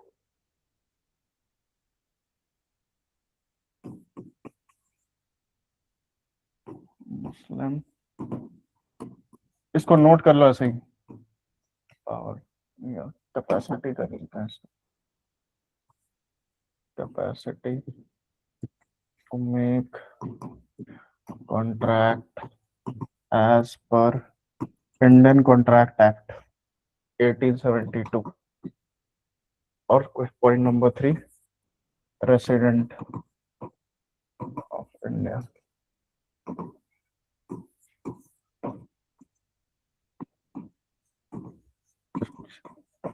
Customary laws and adoption will legacies। इसको नोट कर लो जल्दी से, फिर मैं समझाता हूँ इसको। बोरिंग तो नहीं लग रहा है? सही है? नींद वींद तो नहीं ना आ रही है किसी को? हाँ सर। No sir. चलिए, सर वो कस्टमरी लॉज लिखा है। हाँ कस्टमरी लॉ लिखा है। सर कौन सा? ये कस्टमरी लॉ लिखा है। हो गया, चले। अब कहानी सुनो यहाँ से जल्दी से, बस यही 2 सेक्शन पढ़ना है, आगे 1-2 सेक्शन और पढ़ाऊंगा मैं। पावर टू मेक क्या लिखा है ऊपर? पावर टू मेक डिक्लेरेशन, वो मैं डिक्लेरेशन में सही लिखता हूँ शॉर्ट में। चले, समझे? अब देखो क्या हुआ, मैंने अभी बताया 1937 का जो शरीयत एक्ट है वो किस लिए आया था? कॉन्वर्ट्स के लिए आया था। कॉन्वर्ट्स के पॉइंट ऑफ व्यू को क्लियर कर रहा था। अब मान लो एक हिंदू जब बाद में कन्वर्ट होता है, मुस्लिम बनता है, ठीक है, तो एक चीज तो जान लो कि हिंदू लॉ तो कस्टमरी लॉ से भरा पड़ा है, बहुत सारे कस्टम्स है उसमें। ठीक है, रीति रिवाज बहुत सारे हैं हिंदू लॉ में। ठीक है, कस्टमरी लॉज बहुत है। तो अब एक बंदे को जब वो अपना रिलीजन चेंज कर रहा है तो उसके कस्टमरी लॉस को उसको छोड़ना बहुत मुश्किल होता है। क्यों मुश्किल होता है? क्योंकि वो अकेला मुस्लिम बना है, उसकी पूरी फैमिली जो है वो अभी भी हिंदू है। ठीक है, तो इनके लिए तो हिंदू लॉ रहेगा ना, इनके लिए तो हिंदू ही लॉ रहेगा, इसके लिए मुस्लिम लॉ हो गया या शरीयत हो गया। अब ये अपने शरीयत से इनके ऊपर तो नहीं ना कर सकता है, वो तो जाती हो गई, वो तो नाइंसाफी हो गई कि अपने शरीयत लॉ के अकॉर्डिंग इनको डील करे। अपनी प्रॉपर्टी हो गई या कुछ भी हो गया तो कैसे डील करेगा इनसे? ठीक है। तो उस केस में क्या करा, कॉन्वर्ट्स को ध्यान रखते हुए सेक्शन 3 आया हमारा शरीयत एक्ट का। वो ये कहता है कि अगर कोई बंदा है जो कि एक मुस्लिम है और उसके पास ये कैपेसिटी है कि वो कॉन्ट्रैक्ट बना सकता है इंडियन कॉन्ट्रैक्ट एक्ट में, कैपेसिटी हमने बहुत अच्छे से पढ़ी थी, वो 5-6 पॉइंट जो मैंने पढ़ाए थे, और वो इंडिया में रिजाइड करता है, तो वो चाहे तो एक डिक्लेरेशन दे दे, एक डिक्लेयर कर दे ये कि हाँ भाई इन 3 मैटर्स में मैं अपने कस्टमरी लॉ से गवर्न होना चाहता हूँ। कौन से 3 मैटर्स हैं? अडॉप्शन। देखो मुस्लिम लॉ में मैंने पिछले जब हिंदू लॉ ही पढ़ाया था तो मैंने कहा था कि अडॉप्शन जैसी चीज इस्लाम में नहीं है। याद आ रहा है कुछ? इस पे ही मैंने कहा था कि अडॉप्शन जैसी चीज इस्लाम में नहीं है, अडॉप्शन एक हिंदुइज्म का कॉन्सेप्ट है। अडॉप्शन का मैंने रीजन भी बताया था कि हिंदुइज्म में अडॉप्शन इसलिए करा जाता है ताकि मोक्ष प्राप्त हो सके, और अडॉप्शन की पूरी क्राइटेरिया हमने देखी थी, 3 जनरेशन वाली और गर्ल्स वाली। ठीक है, तो अडॉप्शन जो है वो इस्लाम का कॉन्सेप्ट नहीं है, वो हिंदू लॉ का कॉन्सेप्ट है। तो अडॉप्शन में वो अपने कस्टमरी लॉ पे गवर्न हो सकता है। अब ये क्यों लाया गया? मान लो कोई एक बंदा है, 40 साल का कोई एक बंदा है, मेल है, शादीशुदा बंदा है, उसने एक अपनी वाइफ से शादी करी और इन दोनों ने एक बच्चे को अडॉप्ट करा, ठीक है, जिसका नाम है, मान लो सूरज नाम है, इसको अडॉप्ट करा। अब ये 42 ईयर्स की एज में ये जो है वो इस्लाम इसने अपना लिया, इस्लाम कबूल कर लिया इसने। अब इस्लाम जब इसने अपना लिया तो इसके बच्चे और वाइफ जो है वो तो अभी भी हिंदू है। अब इस्लाम जो है वो तो मान्यता ही नहीं देगा इसको, सूरज को, दिक्कत हो जाएगी, फिर इसको प्रॉपर्टी कैसे देगा वो? तो उस केस में हमने ये वाला कॉन्सेप्ट लिया है अडॉप्शन वाला, कि अडॉप्शन आप हम अलाउ कर रहे हैं आपको कि आप हिंदू लॉ के अकॉर्डिंग आपका अडॉप्शन जो है वो वैलिड हो जाएगा डिस्पाइट यू बीइंग अ मुस्लिम। ठीक। दूसरा विल। अब इस्लाम में जो तो ये है कि आप अगर आपका अडॉप्टेड सन है तो आप विल में भी उसको अपनी प्रॉपर्टी नहीं दे सकते हो। अब कैसे दे सकते हो वो भी हम देखेंगे, but as a general rule इस्लाम में, एज अ जनरल रूल, इसका एक्सेप्शन भी है, इसको ध्यान रखना, लेकिन एज अ जनरल रूल आप अपने विल में कैसे इसको इंक्लूड करोगे जब अडॉप्शन ही वैलिड नहीं है एज पर इस्लाम? तो उसमें भी हमने ये लीनियंसी दे दी कि अगर आप कॉन्वर्ट हो तो आप अपना विल उसी हिसाब से बना सकते हो। थर्ड है लेगेसीज। लेगेसीज में भी ये कर दिया हमने। अब लेगेसीज होती क्या है, कोई समझाएगा? पुश्तैनी। गिफ्ट। बहुत बार होता है ना कि बहुत सारी प्रॉपर्टीज अपनी लोग गिफ्ट कर देते हैं कि चलो ये मेरे भाई का बेटा है, इसको मैंने ये प्रॉपर्टी गिफ्ट कर दी। तो गिफ्ट के केसेस में भी, लेगेसीज के केसेस में भी आप अपने कस्टमरी लॉ से गवर्न हो सकते हो। क्लियर है बात? यस। चलिए, यहां तक कोई दिक्कत, कोई परेशानी? क्लियर है? हमने समझ लिया मुस्लिम कौन होता है, कॉन्वर्ट्स क्या होते हैं, कॉन्वर्ट्स के लॉ देख लिया हमने, इस्लाम की हिस्ट्री देख ली, शिया सुन्नीस की हिस्ट्री देख ली, कैलिफेट का सिस्टम देख लिया, वगैरह वगैरह बहुत सारी चीजें देख ली। आगे चलते हैं। अब आते हैं हमारा पहला इंपॉर्टेंट टॉपिक जो कि लॉ से रिलेटेड है। जैसे हमने हिंदू लॉ में सोर्सेस पढ़े थे वैसे ही अब मुस्लिम लॉ में हमें सोर्सेस पढ़ना है। मुस्लिम लॉ के सोर्सेस हम 2 पार्ट्स में डिवाइड कर सकते हैं, जैसे हमने हिंदू लॉ के सोर्सेस को डिवाइड करा था, ancient sources and modern sources. Ancient sources में क्या आया है भाई? एंशिएंट सोर्सेस में हमारे 2 तरीके के सोर्सेस हैं, इसको भी 2 पार्ट में डिवाइड कर लेते हैं, primary sources and secondary sources. Secondary sources, primary sources में हमारा क्या आ गया? कुरान आ गया, और दूसरा हदीस आ गया। हदीस, या इसको ब्रैकेट में लिख लो सुन्ना, एग्जाम में दोनों में से कुछ भी आ जाए मार्क कर लेंगे। सेकेंडरी भी 2 तरीके की है हमारी, एक है हमारा इजमा, दूसरा है हमारा कयास। सुना है कभी ये 2 term? Yes sir. Yes sir. और मॉडर्न सोर्सेस क्या है हमारे? Principle of natural justice, natural justice, दूसरा है हमारा लेजिस्लेशंस, और तीसरा है हमारा प्रीसीडेंट्स। नोट करिए इसको जल्दी से, फिर एक एक करके जल्दी जल्दी समझते हैं।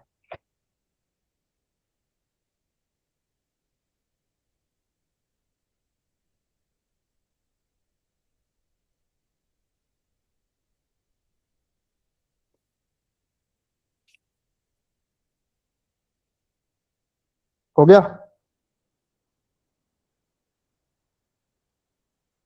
No sir. लिख लिया? सर प्रिंसिपल और नेचुरल जस्टिस के बाद क्या लिखा है? लेजिस्लेशंस, और उसके बाद लिखा है प्रेसिडेंट्स।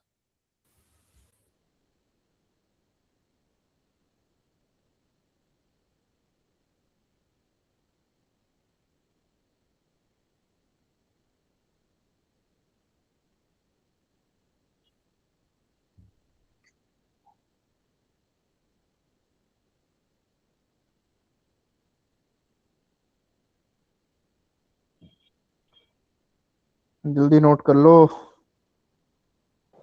हो गया सर। चलिए चलिए देखते हैं हम जल्दी से। सबसे पहला एंशिएंट सोर्सेज में पहले कुरान पकड़ते हैं। कुरान तो समझ में आ गया, कुरान था क्या, रेवलेशन 23 साल वगैरह वगैरह। एक चीज करेक्ट कर लेना, जो चीज में मुझे डाउट था, कहा यह जाता है कि कुरान 609 एडी से ही स्टार्ट हो गया। तो कुरान है, कुरान के बारे में कुछ चीजें जान लो जो एग्जाम में के पर्सपेक्टिव से इंपॉर्टेंट है। फर्स्ट एंड फॉरमोस्ट, कुरान में कितने चैप्टर्स हैं? टोटल 114 चैप्टर्स है कुरान में। कितने वर्सेस हैं? 6237 वर्सेस है। ठीक ठीक, 6237 वर्सेस है। ठीक है, जैसे हमने ये पढ़ा था ऋग्वेद में भी बहुत सारे वर्सेस हैं, प्रोस के फॉर्म से लिखा हुआ है वगैरह वगैरह, वो सेम चीज है, वर्सेस के फॉर्म में यहाँ लिखा हुआ है कुरान। अब 6237 वर्सेस में हार्डली 200 वर्सेस जो ऐसे हैं जो लॉ पे हैं। ठीक है, और इन 200 में से 80 वर्सेस ऐसे हैं जो पर्सनल लॉ पे हैं। बात समझ आ रही है? कुरान, ये क्वेश्चन एग्जाम में आ चुका है, कुरान का एक टर्म दे रखा है अल फुरकान, सुना होगा। Yes sir. अल फुरकान क्या मतलब होता है इसका? सर कुरान का दूसरा नाम ही है फुरकान। मतलब क्या है फुरकान का? Words of God. क्रिएशन ऐसा ही है शायद। To remove falsehood from truth. Yes sir, yes sir. ठीक, यहाँ तक कोई दिक्कत? ये सारी चीजें इंपॉर्टेंट है, इसको नोट कर लो। नेक्स्ट आ जाओ सुन्ना। सुन्ना का भी मतलब हमने समझ रखा है, हदीस का भी मतलब समझ रखा है। ठीक है, देखो सुन्नत जो है वो 3 तरीके के हैं। ठीक है, इसको मैं कहाँ नोट करूं, इसको मैं इरेज करूं। सुन्नत जो है ना वो हमारे 3 तरीके के हैं। कौन से 3 तरीके के सुन्नत है? सुन्नत उल कौल, सॉरी QUAL है यार, सुन्नतुल कौल, सुन्नतुल फैल, और तीसरा सुन्नतुल, तकरीरी। गुड, तकरीर।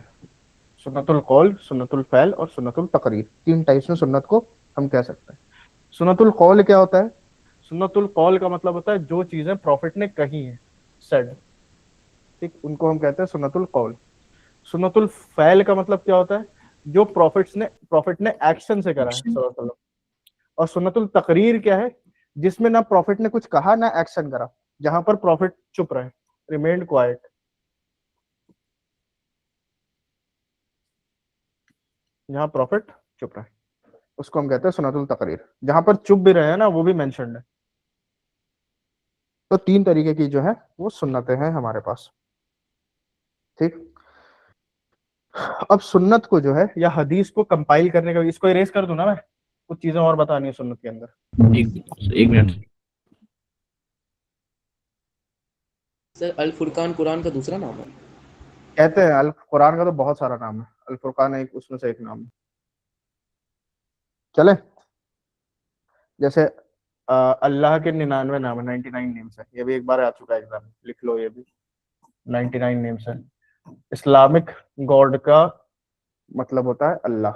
अल्लाह is a literal translation of the word God in Arabic.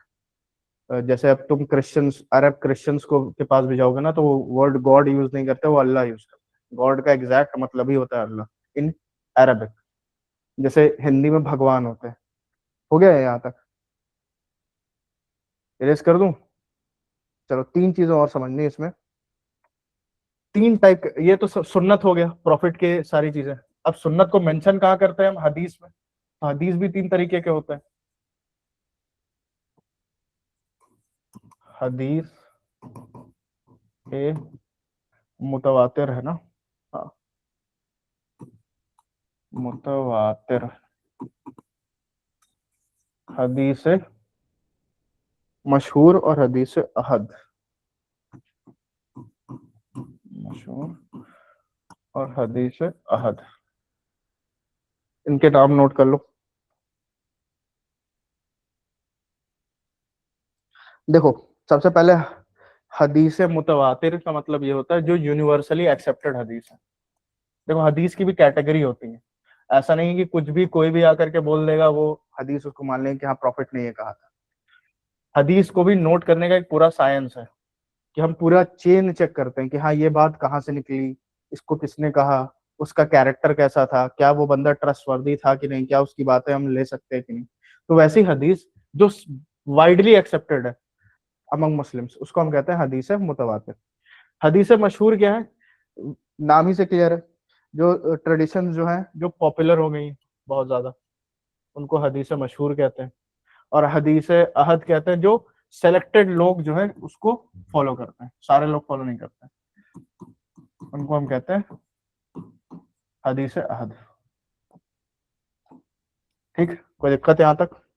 Sir मशहूर और अहद पर और मशहूर का मतलब पॉपुलरली एक्सेप्टेड हदीस। देखो, हदीस भी दो तरीके की होती है ना, बहुत सारी हदीस है जो पता नहीं होती लोगों को, लेकिन यूनिवर्सली एक्सेप्टेड हदीस है, उनको मुतवातिर कहते हैं। लेकिन कुछ हदीस ऐसी हैं जो पॉपुलर है बहुत ज्यादा लोगों के बीच, तो उनको हम हदीस मशहूर कहते हैं। और अहद वो हो गया जो कुछ लोग फॉलो करते हैं। हो गया क्लियर? चले, जी सर। अब देखो, कुरान तो शियाज एंड सुन्नी सब एक ही कुरान पे फॉलो करते हैं, लेकिन हदीस की या हदीस की किताबें जो है वो अलग अलग है, सुन्नीस की एंड शियाज की। अब सुन्नीस की और शियाज की हदीस की किताबें क्या है वो देख लो जरा। सुन्नीस की कौन कौन सी किताब है? बुखारी हो गया एक, ये सारी किताबों के नाम है, ठीक है, हदीस की किताबों के नाम है। बुखारी हो गया, मुस्लिम। बहुत सारी किताबें, मैं कुछ का नाम बता दे रहा हूँ। अबू दाऊद हो गया, इब्न माजा हो गया, तिरमिदी हो गया, मुस्लिम हो गया, बहुत सारी किताबें हैं, ठीक है। शियाज की तीन इंपॉर्टेंट है किताबें हदीस की। पहला है अल राफी, दूसरा है तहदीब, और तीसरा है अहकाम। ये तीन इंपॉर्टेंट शियाज की बुक है हदीस की।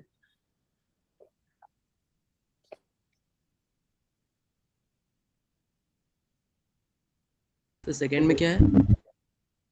कहा सेकंड में? नीचे शियाज यस में सर शियाज। तहदीब, THDIB बुक का नाम है। तो सुन्नीस में फोर्थ में क्या लिखा हुआ है? तिरमिदी, TIRMIDHI, तिरमिदी।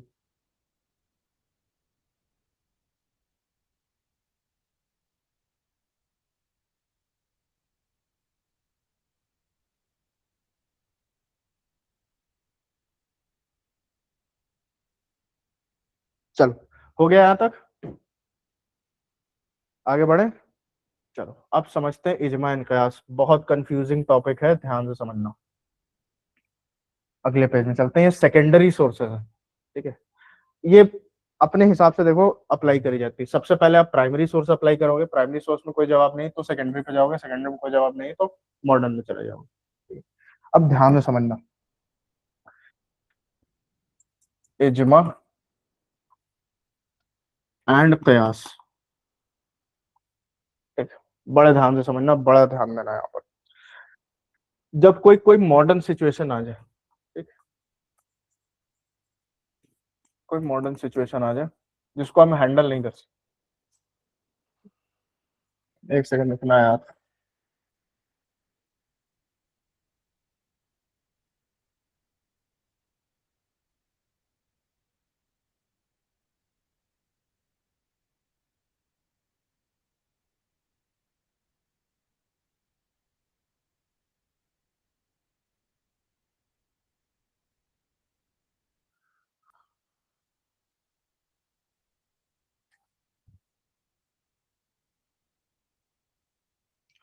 चलो, जब कोई मॉडर्न सिचुएशन आ जाए, ठीक है, अब कोई मॉडर्न सिचुएशन आ जाए तो उसको हैंडल करने का तरीका भी अलग होना चाहिए, कुरान सुन्नह में तो दिया नहीं होगा।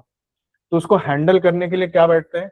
ग्रुप ऑफ स्कॉलर्स बैठते हैं, ठीक है, ग्रुप ऑफ स्कॉलर्स बैठते हैं, ठीक। और वो ग्रुप ऑफ स्कॉलर्स कुरान और हदीस की लाइट में अपना डिसीजन देते हैं, तो उस ग्रुप ऑफ स्कॉलर्स के बैठने को हम इजमा कहते हैं कि हाँ लोगों का ये एक कंसेंसस है। इजमा का लिटरल मीनिंग होता है कंसेंसस, अग्रीमेंट, उसको हम कहेंगे इजमा। बात समझ आ रही है? क्लियर है? Yes sir. Simply consensus. अब ध्यान से सुनना, इससे पहले हमने क्या पढ़ा था? फिक्ह पढ़ा था, है ना? फिक्ह देने वाला कौन था? फकीह था। तो फिक्ह क्या होता है? फिक्ह का एक पार्ट होता है इजमा। फिक्ह में हमने क्या पढ़ा था? मॉडर्न टाइम्स है, मॉडर्न टाइम्स को मॉडर्न तरीके से देखना होगा, कुरान और सुन्ना के मदद से हम मॉडर्न टाइम्स अपना डिसीजन देते हैं, उसको हम कहते हैं फिक्ह। इस पूरी स्टडी को हम फिक्ह कहते हैं। जहां पर हम फिक्ह के अंदर एक कंसेंसस पे आ जाए, उस स्पेसिफिक टर्म को हम इजमा कहते हैं। तो फिक्ह का एक पार्ट है इजमा, और यहीं से फिर फतवा निकलते हैं बहुत सारे। बात समझ आ रही है? फिक्ह ब्रॉडर टॉपिक है, फिक्ह का एक छोटा सा पार्ट इजमा है कि हाँ कोई मॉडर्न सिचुएशन आ गया तो वहां पर हमारा फिक्ह आ गया, लोग बैठ आ गए, और जो लोग बैठ करके एक कंसेंसस पे आ गए उसको हम कहते हैं इजमा, और इजमा के बाद जो प्रोडक्ट आया उसको हम कहते हैं फतवा। क्लियर है? कोई दिक्कत? हाँ सर। बहुत कंफ्यूजिंग होता है इसलिए मैं पूछ रहा हूँ, अगर किसी को अभी भी दिक्कत है तो बताओ। क्लियर है? इजमा में कोई दिक्कत नहीं है, चले आगे फिर। सर इजमा और फतवा में डिफरेंस सही से थोड़ा। इजमा का मतलब होता है कंसेंसस, जो लोग बैठ करके एक डिसीजन पे आ गए, और उस डिसीजन को हम कहते हैं फतवा। जैसे अब कोर्ट है, कोर्ट बैठती है तो कोर्ट कुछ डिसाइड करती है, तो उस कोर्ट का कुछ डिसीजन होगा, तो कोर्ट जो डिसाइड बैठ करके डिसाइड कर रही है और उसके बाद जो रिजल्ट देती है तो रिजल्ट को हम जजमेंट कहते हैं। उसी तरीके से जो ग्रुप ऑफ लोग बैठ करके, ग्रुप ऑफ स्कॉलर्स बैठ करके जो डिसीजन देते हैं उसको फतवा कहते हैं, और उनके बैठने को हम इजमा कहते हैं। यहाँ बैठ करके इन्होंने इस मुद्दे पर ये डिसाइड कर लिया है, यहाँ सब इस पर राजी हैं, उसको हम इजमा कहते हैं। ठीक है? क्लियर हो गया मतलब? सर उजमा मतलब बोल सकते हैं कोर्ट बस, क्या कोर्ट? मतलब रिलीजियस ये कोर्ट। मैंने एक एग्जांपल दिया, अपने मन से ये रिलीजियस कोर्ट और रिलीजियस कोर्ट मत लो अपने मन। चले फिर आगे। इजमा क्लियर है? अब आ जाओ कयास पे। कयास का पूरा जो एस्पेक्ट है ना वो एक हदीस से निकला है। ठीक है? जहां पर एक हदीस थी जहां पर प्रॉफिट सल्लल्लाहु अलैहि वसल्लम ने एक यमन के काजी को देखा। ठीक है? एक यमन का काजी था। एक काजी कौन होता है? जज होता है, जज को काजी कहता है। मेरे एंसेस्टर्स भी काजी थे औरंगजेब के कोर्ट में, तो काजी होते हैं। ठीक है?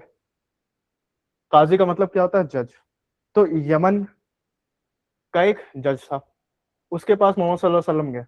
मोहम्मद सल्लल्लाहु अलैहि वसल्लम ने कहा कि अगर तुम्हें डिसीजन देना होगा तो सबसे पहले तुम क्या देखोगे? तो दैट गाय सेड कि सबसे पहले मैं कुरान देखूंगा।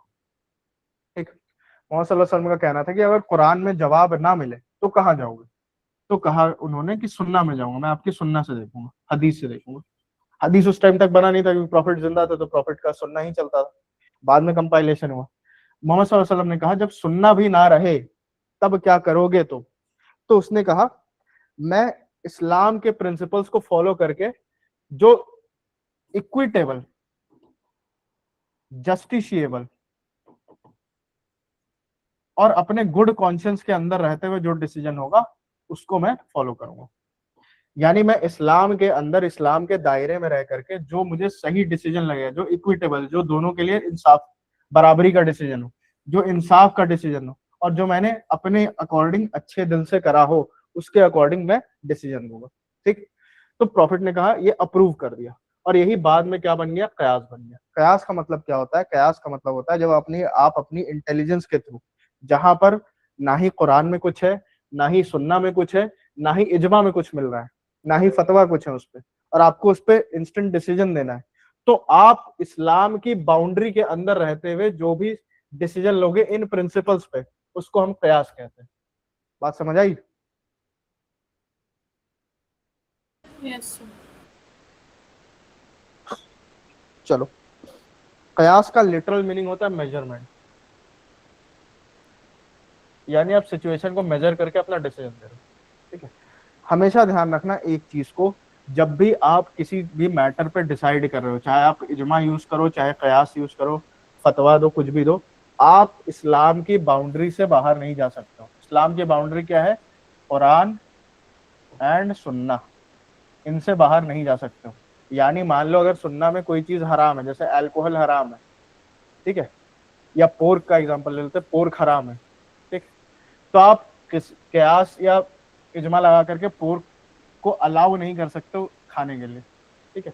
आपको उसके फोर कॉर्नर्स में रह करके ही डिसीजन देना है। कोई भी इस्लामिक लॉ, कोई भी शरिया का लॉ कुरान और सुन्ना के बाहर के दायरे के बाहर नहीं जा सकता, उसके अंदर रह सकता है, ठीक है। ये दो साइंटिफिक टूल्स दे दिए गए हैं बस मॉडर्न सिचुएशंस को डील करने के लिए, ठीक है। कोई दिक्कत? हाँ सर। एक चीज ध्यान रखना, सर दोनों में डिफरेंस फिर क्या है, कयास और फिर कोई तो बता सेम। सकता है डिफरेंस? कोई बता सकता है डिफरेंस? सर उसमें ग्रुप ऑफ स्कॉलर्स बैठते हैं इजमा। यहाँ ग्रुप ऑफ स्कॉलर्स बैठ रहे हैं, यहाँ इकलौता बंदा डिसाइड कर रहा है, यहाँ आप कंसेंसस पे आकर के फतवा दे रहे हो, वहां कंसेंसस पे नहीं आ रहे हो, आप अकेले डिसीजन दे रहे हो। लेकिन दोनों में सिमिलैरिटी क्या है? दोनों कुरान और सुन्ना के दायरे के अंदर रहेगा। देखो फर्स्ट एंड फॉरमोस्ट अब क्या यूज करो? कुरान यूज करो, कुरान के बाद सुन्ना यूज करो। कुरान सुन्ना नहीं है तो आप इजमा देखो, ठीक है, कि हाँ लोगों ने या स्कॉलर्स ने या उलेमा ने क्या कहा है। अगर वो भी नहीं मिले तो फिर आप कयास यूज कर सकते हो, ठीक है। तो ये सारे लेयर्स हैं। इजमा में क्या होता है? पढ़े लिखे लोग जो स्कॉलर्स हैं वो अपना डिसीजन दे रहे हैं, एक साथ बैठ करके कंसेंसस पे आकर फतवात निकाल रहे हैं, फतवा निकाल रहे हैं। उसके बाद अगर कोई मैटर पे फतवा भी ना मिले तो फिर आप अपना साइंटिफिक दिमाग लगा करके कुरान और सुन्ना की बाउंड्रीज के अंदर रहते हुए भी डिसाइड कर सकते हो कि क्या सही है क्या गलत है। उसको हम कयास कहते हैं। क्लियर हुई बात? हुआ क्लियर कि निकल गया ऊपर से? कौन पूछ रहा था? Yes sir yes. चलिए,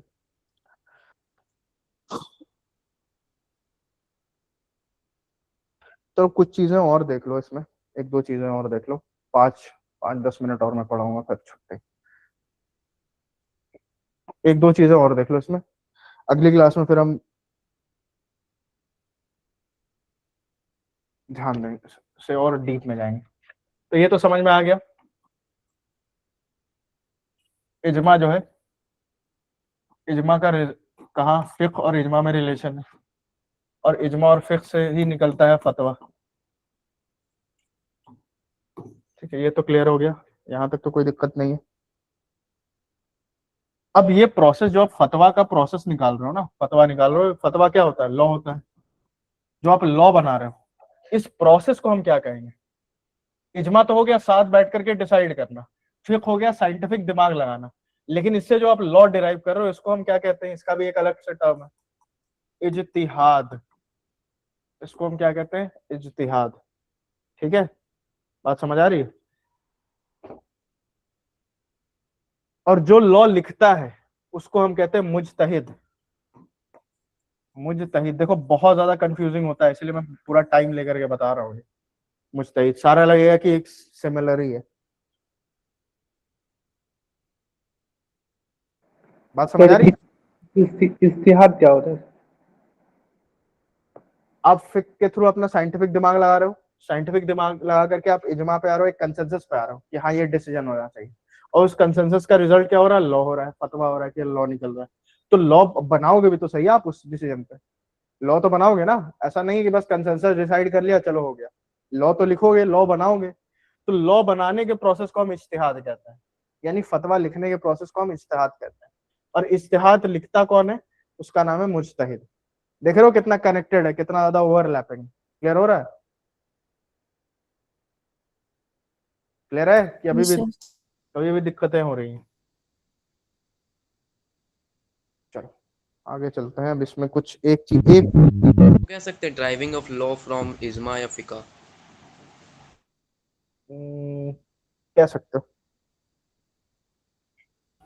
नहीं कह सकते सर उसमें। बताइए ना फिर तो क्या कह सकते हो। सर ये जो मुज्तहिद है ना, तो ये जी। उन मसाइल पे होते हैं जो मसाइल न कुरान में हो न हदीस में हो, और ये जो करते हैं वो हम्म। जो जो चार आपने स्कॉलर्स बताए थे वही करेंगे, या उनके बाद इमाम मोहम्मद या इमाम यूसुफ करेंगे, या उसके अलावा जो अहादीस में मौजूद है ही नहीं तो उनको करेंगे, वो कयास से लेंगे? देखो, जो तुम कह रहे हो बिल्कुल सही है, लेकिन एग्जाम के पर्सपेक्टिव से मैं यहाँ बता रहा हूँ, क्या तो बिल्कुल सही रहे हो, यहाँ उसको हम डिफाइन ऐसे कर सकते हैं, इसलिए मैंने वो टर्म यूज नहीं करा था, जब सामने वाला बोल रहा है इसलिए मैंने वो टर्म यूज करा था। यस अब आ सर। जाओ फाइनली तकलीद पे। तकलीद क्या होता है, कोई बता सकता है? जब मुज्तहिद रूलिंग दे दे, अपना कुछ रूलिंग डिसाइड कर दे कि हाँ इस मामले में ये रूल है, तो उसका फॉलोइंग करना, ब्लाइंड फॉलोइंग करना, उसको हम कहते हैं तकलीद।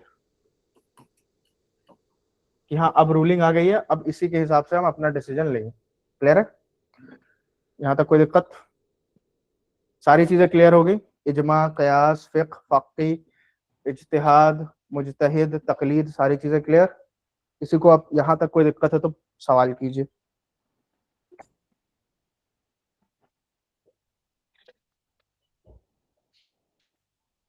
कोई दिक्कत है यहाँ तक? अच्छा, एक तकलीफ बता दीजिए। तकलीद वो होती है कि एक बार मुज्तहिद ने रूलिंग दे दी, रूल बना दिया कि हाँ अब इस मामले में ये रूल चलेगा, तो उसको फॉलो करने के प्रोसेस को हम तकलीद कहते हैं। ठीक है? अब एक, हाँ जी कोई कुछ बोल रहा है, बोलो। चलो ठीक है, देखो एक और सोर्स है जो कि उसका कोई उतना सिग्निफिकेंस नहीं है इस्लामिक लॉ में, क्योंकि कस्टमरी, उसको हम कहते हैं कस्टम्स या कस्टमरी लॉ, जिसको हम कहते हैं तामूल या उर्फ। ठीक है? ये कस्टमरी लॉज होते हैं, ये बहुत रेयरली यूज होता है, ना के बराबर यूज होता है, लेकिन इसको एज अ सेकेंडरी सोर्स कभी कभी बहुत रेयर सिचुएशंस में यूज कर लिया जाता है। यूजुअली यूज नहीं होता है, कस्टम ज्यादातर यूज नहीं होता है। ठीक है? सिर्फ कस्टम्स ऑफ द प्रॉफिट, जिसको हम हदीस या सुन्ना कहते हैं, वो यूज होता है। उसके अलावा जो कस्टम्स है उनको हम तामूल या उर्फ कहते हैं। ठीक है? जो प्रॉफिट के कस्टम्स नहीं, जो अरब सोसाइटी में चलते हैं, हालांकि वो ज्यादा चलता भी नहीं है, यूज भी कोई नहीं करता है, बट एग्जाम में अगर आ जाए तो इसीलिए मैंने लिखवा दिया। ठीक है? कोई दिक्कत है यहाँ तक? चलो मॉडर्न सोर्सेस पे आते हैं। Modern sources, justice, equity and good conscience बताने की तो कोई जरूरत है नहीं, पढ़ते ही आ रहे हैं, principle of natural justice, justice equity good conscience, justice equity good conscience. ठीक है? जो जस्टिस इक्विटी गुड कॉन्शियंस का जो टर्म है ना, उसको भी इस्लाम में एक टर्म दे दिया गया है।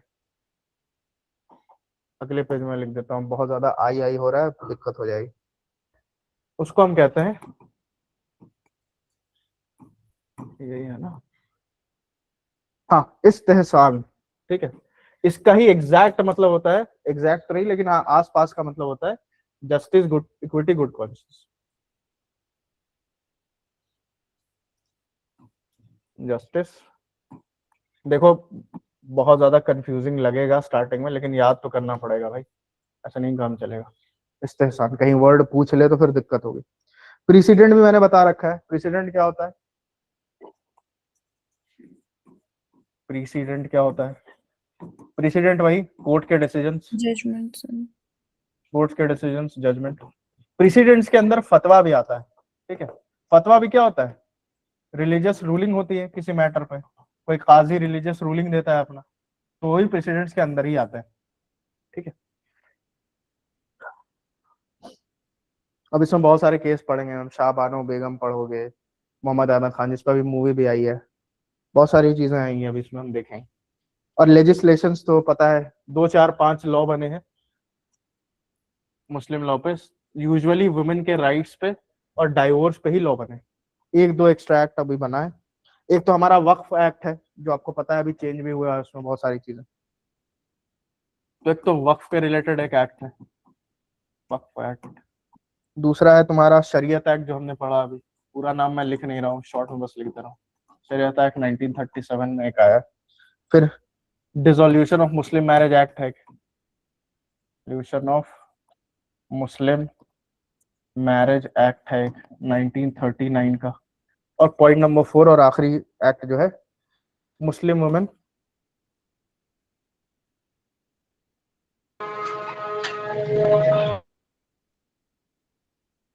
पांचवा एक्ट है Muslim women protection of rights on divorce act 1986, ठीक है। और लास्ट 5वां एक्ट जो है वो हमारा है ट्रिपल तलाक एक्ट। यही 5 एक्ट्स हैं जो है मुस्लिम लॉ के अंदर, और ये पूरे मुस्लिम लॉ को कवर भी नहीं करता है, ठीक है। ये 3 तो तुम्हारा डाइवोर्स से ही रिलेटेड है, ये कॉन्वर्ट से रिलेटेड है, और ये वक्फ से रिलेटेड है। मैरिज का कोई एक्ट नहीं है, गार्डियनशिप का कोई एक्ट नहीं है। Sir third clear. थर्ड है Dissolution of Muslim Marriage act 1913 है। चलिए, अब यहाँ तक किसी का कोई सवाल है तो पूछिए। आज यही तक मैं रहने दे रहा हूँ, क्योंकि बहुत सारी चीजें अभी जो है वो, क्योंकि कंफ्यूजिंग हो जाएगा। अच्छा, और क्या क्या किसी का कोई सवाल है? चलो ठीक है, क्लियर है यहाँ तक? कोई दिक्कत? सर 1986 ही तो है वो, फोर्थ वाले में। 1986 है, 5th वाला ट्रिपल तलाक 2019 है। जिनका कोई सवाल नहीं वो लीव कर सकते हैं, जिनको कुछ पूछना है तो पूछ लो, फिर अगली क्लास में मिलते हैं मुस्लिम लोग। इत्तेहाद दोबारा से बता दीजिएगा। कौन सा? क्या? इत्तेहाद। इज्तिहाद। इज्तिहाद होता है जब आप इजमा हो जाए, कंसेंसस हो जाए किसी भी मैटर पे, तो आप लॉ बनाते हो। तो लॉ बनाने के लिए लॉ लिखना भी पड़ेगा, लॉ के सारे एस्पेक्ट्स डालने पड़ेंगे। तो वो लॉ बनाने के प्रोसेस को, एक बार कंसेंसस हो जाए, कंसेंसस के बाद जो लॉ बनाने का प्रोसेस होता है उसको हम इज्तिहाद कहते हैं। और इज्तिहाद जो लिखता है उसको हम मुजतहिद कहते हैं, ठीक है। Okay sir, thank you sir. सर तामुल किसको बोलते हैं? तामुल या उर्फ कस्टम्स को बोलते हैं, जो प्रॉफिट के कस्टम्स नहीं है, मोहम्मद सल्लल्लाहु अलैहि वसल्लम के कस्टम्स नहीं है। मोहम्मद सल्लल्लाहु अलैहि वसल्लम के कस्टम्स को सुन्ना और हदीस कहते हैं। जो उस टाइम के अरेबियन सोसाइटी में जो चलता आ रहा है उसके कस्टम्स को हम तामुल या उर्फ कहते हैं। सर ये तो हिंदू मैरिज एक्ट से भी कठिन है, मतलब ये को याद रखना है। हाँ, तो अब क्या करोगे? अब लॉ है नहीं ना लिखा हुआ, लॉ लिखा हुआ रहता तो आसानी होती। अब ये हम अरबिक टर्म्स यूज कर रहे हैं, अब और अरबिक किसी का है नहीं यहाँ पे। हिंदू लॉ आसान था क्योंकि इंग्लिश था और हिंदी था। सर लॉ लिखने का कभी प्रयास नहीं हुआ है सर, इतने साल हो गए तो। लिखने का प्रयास होता है तो प्रोटेस्ट हो जाता है कि शरीयत लॉ को कोडिफाई मत कीजिए, अनकोडिफाइड रहने दीजिए। बहुत बार प्रयास हुआ है भाई, हो ही नहीं पाता है। हालांकि मैं तो फेवर में हूँ कि शरीयत को आप कोडिफाई ही कर दीजिए तो बेहतर है। और कोई सवाल नहीं है तो लीव करते जाओ, बैठने की जरूरत नहीं है। सर तलाक और खुला में क्या फर्क है? जब तलाक और खुला पढ़ाया जाएगा तो पढ़ लीजिएगा, अभी जानने की जरूरत नहीं है। अभी मैरिज पढ़ाई नहीं है, पहले तलाक क्यों करवाएं? पहले शादी हो जाए फिर तलाक करवाएंगे। और किसी का कोई सवाल? Okay sir. और किसी का कोई सवाल? अस्तगफिरुल्लाह, तलाक करवाएं। और किसी का कोई सवाल नहीं तो लीव करते जाओ। अस्तगफिरुल्लाह, अस्तगफिरुल्लाह। अल्लाह हाफ़िज़। सर साइड हटिए थोड़ा सा। सर अस्सलाम वालेकुम सर। वालेकुम अस्सलाम, वालेकुम सर अस्सलाम। एक चीज मैं आपको बताना चाहूंगा, माशाल्लाह आपने बहुत अच्छा एक्सप्लेनेशन दिया और इतने इजी वे में, और जो है हो भी नहीं पाएगा। सर मैं मिसबाह ही हूँ, तो मतलब मैं आलिम भी हूँ। इसमें जो जी एक जी चीज आपने ऐड करी तकलीद जी ब्लाइंडली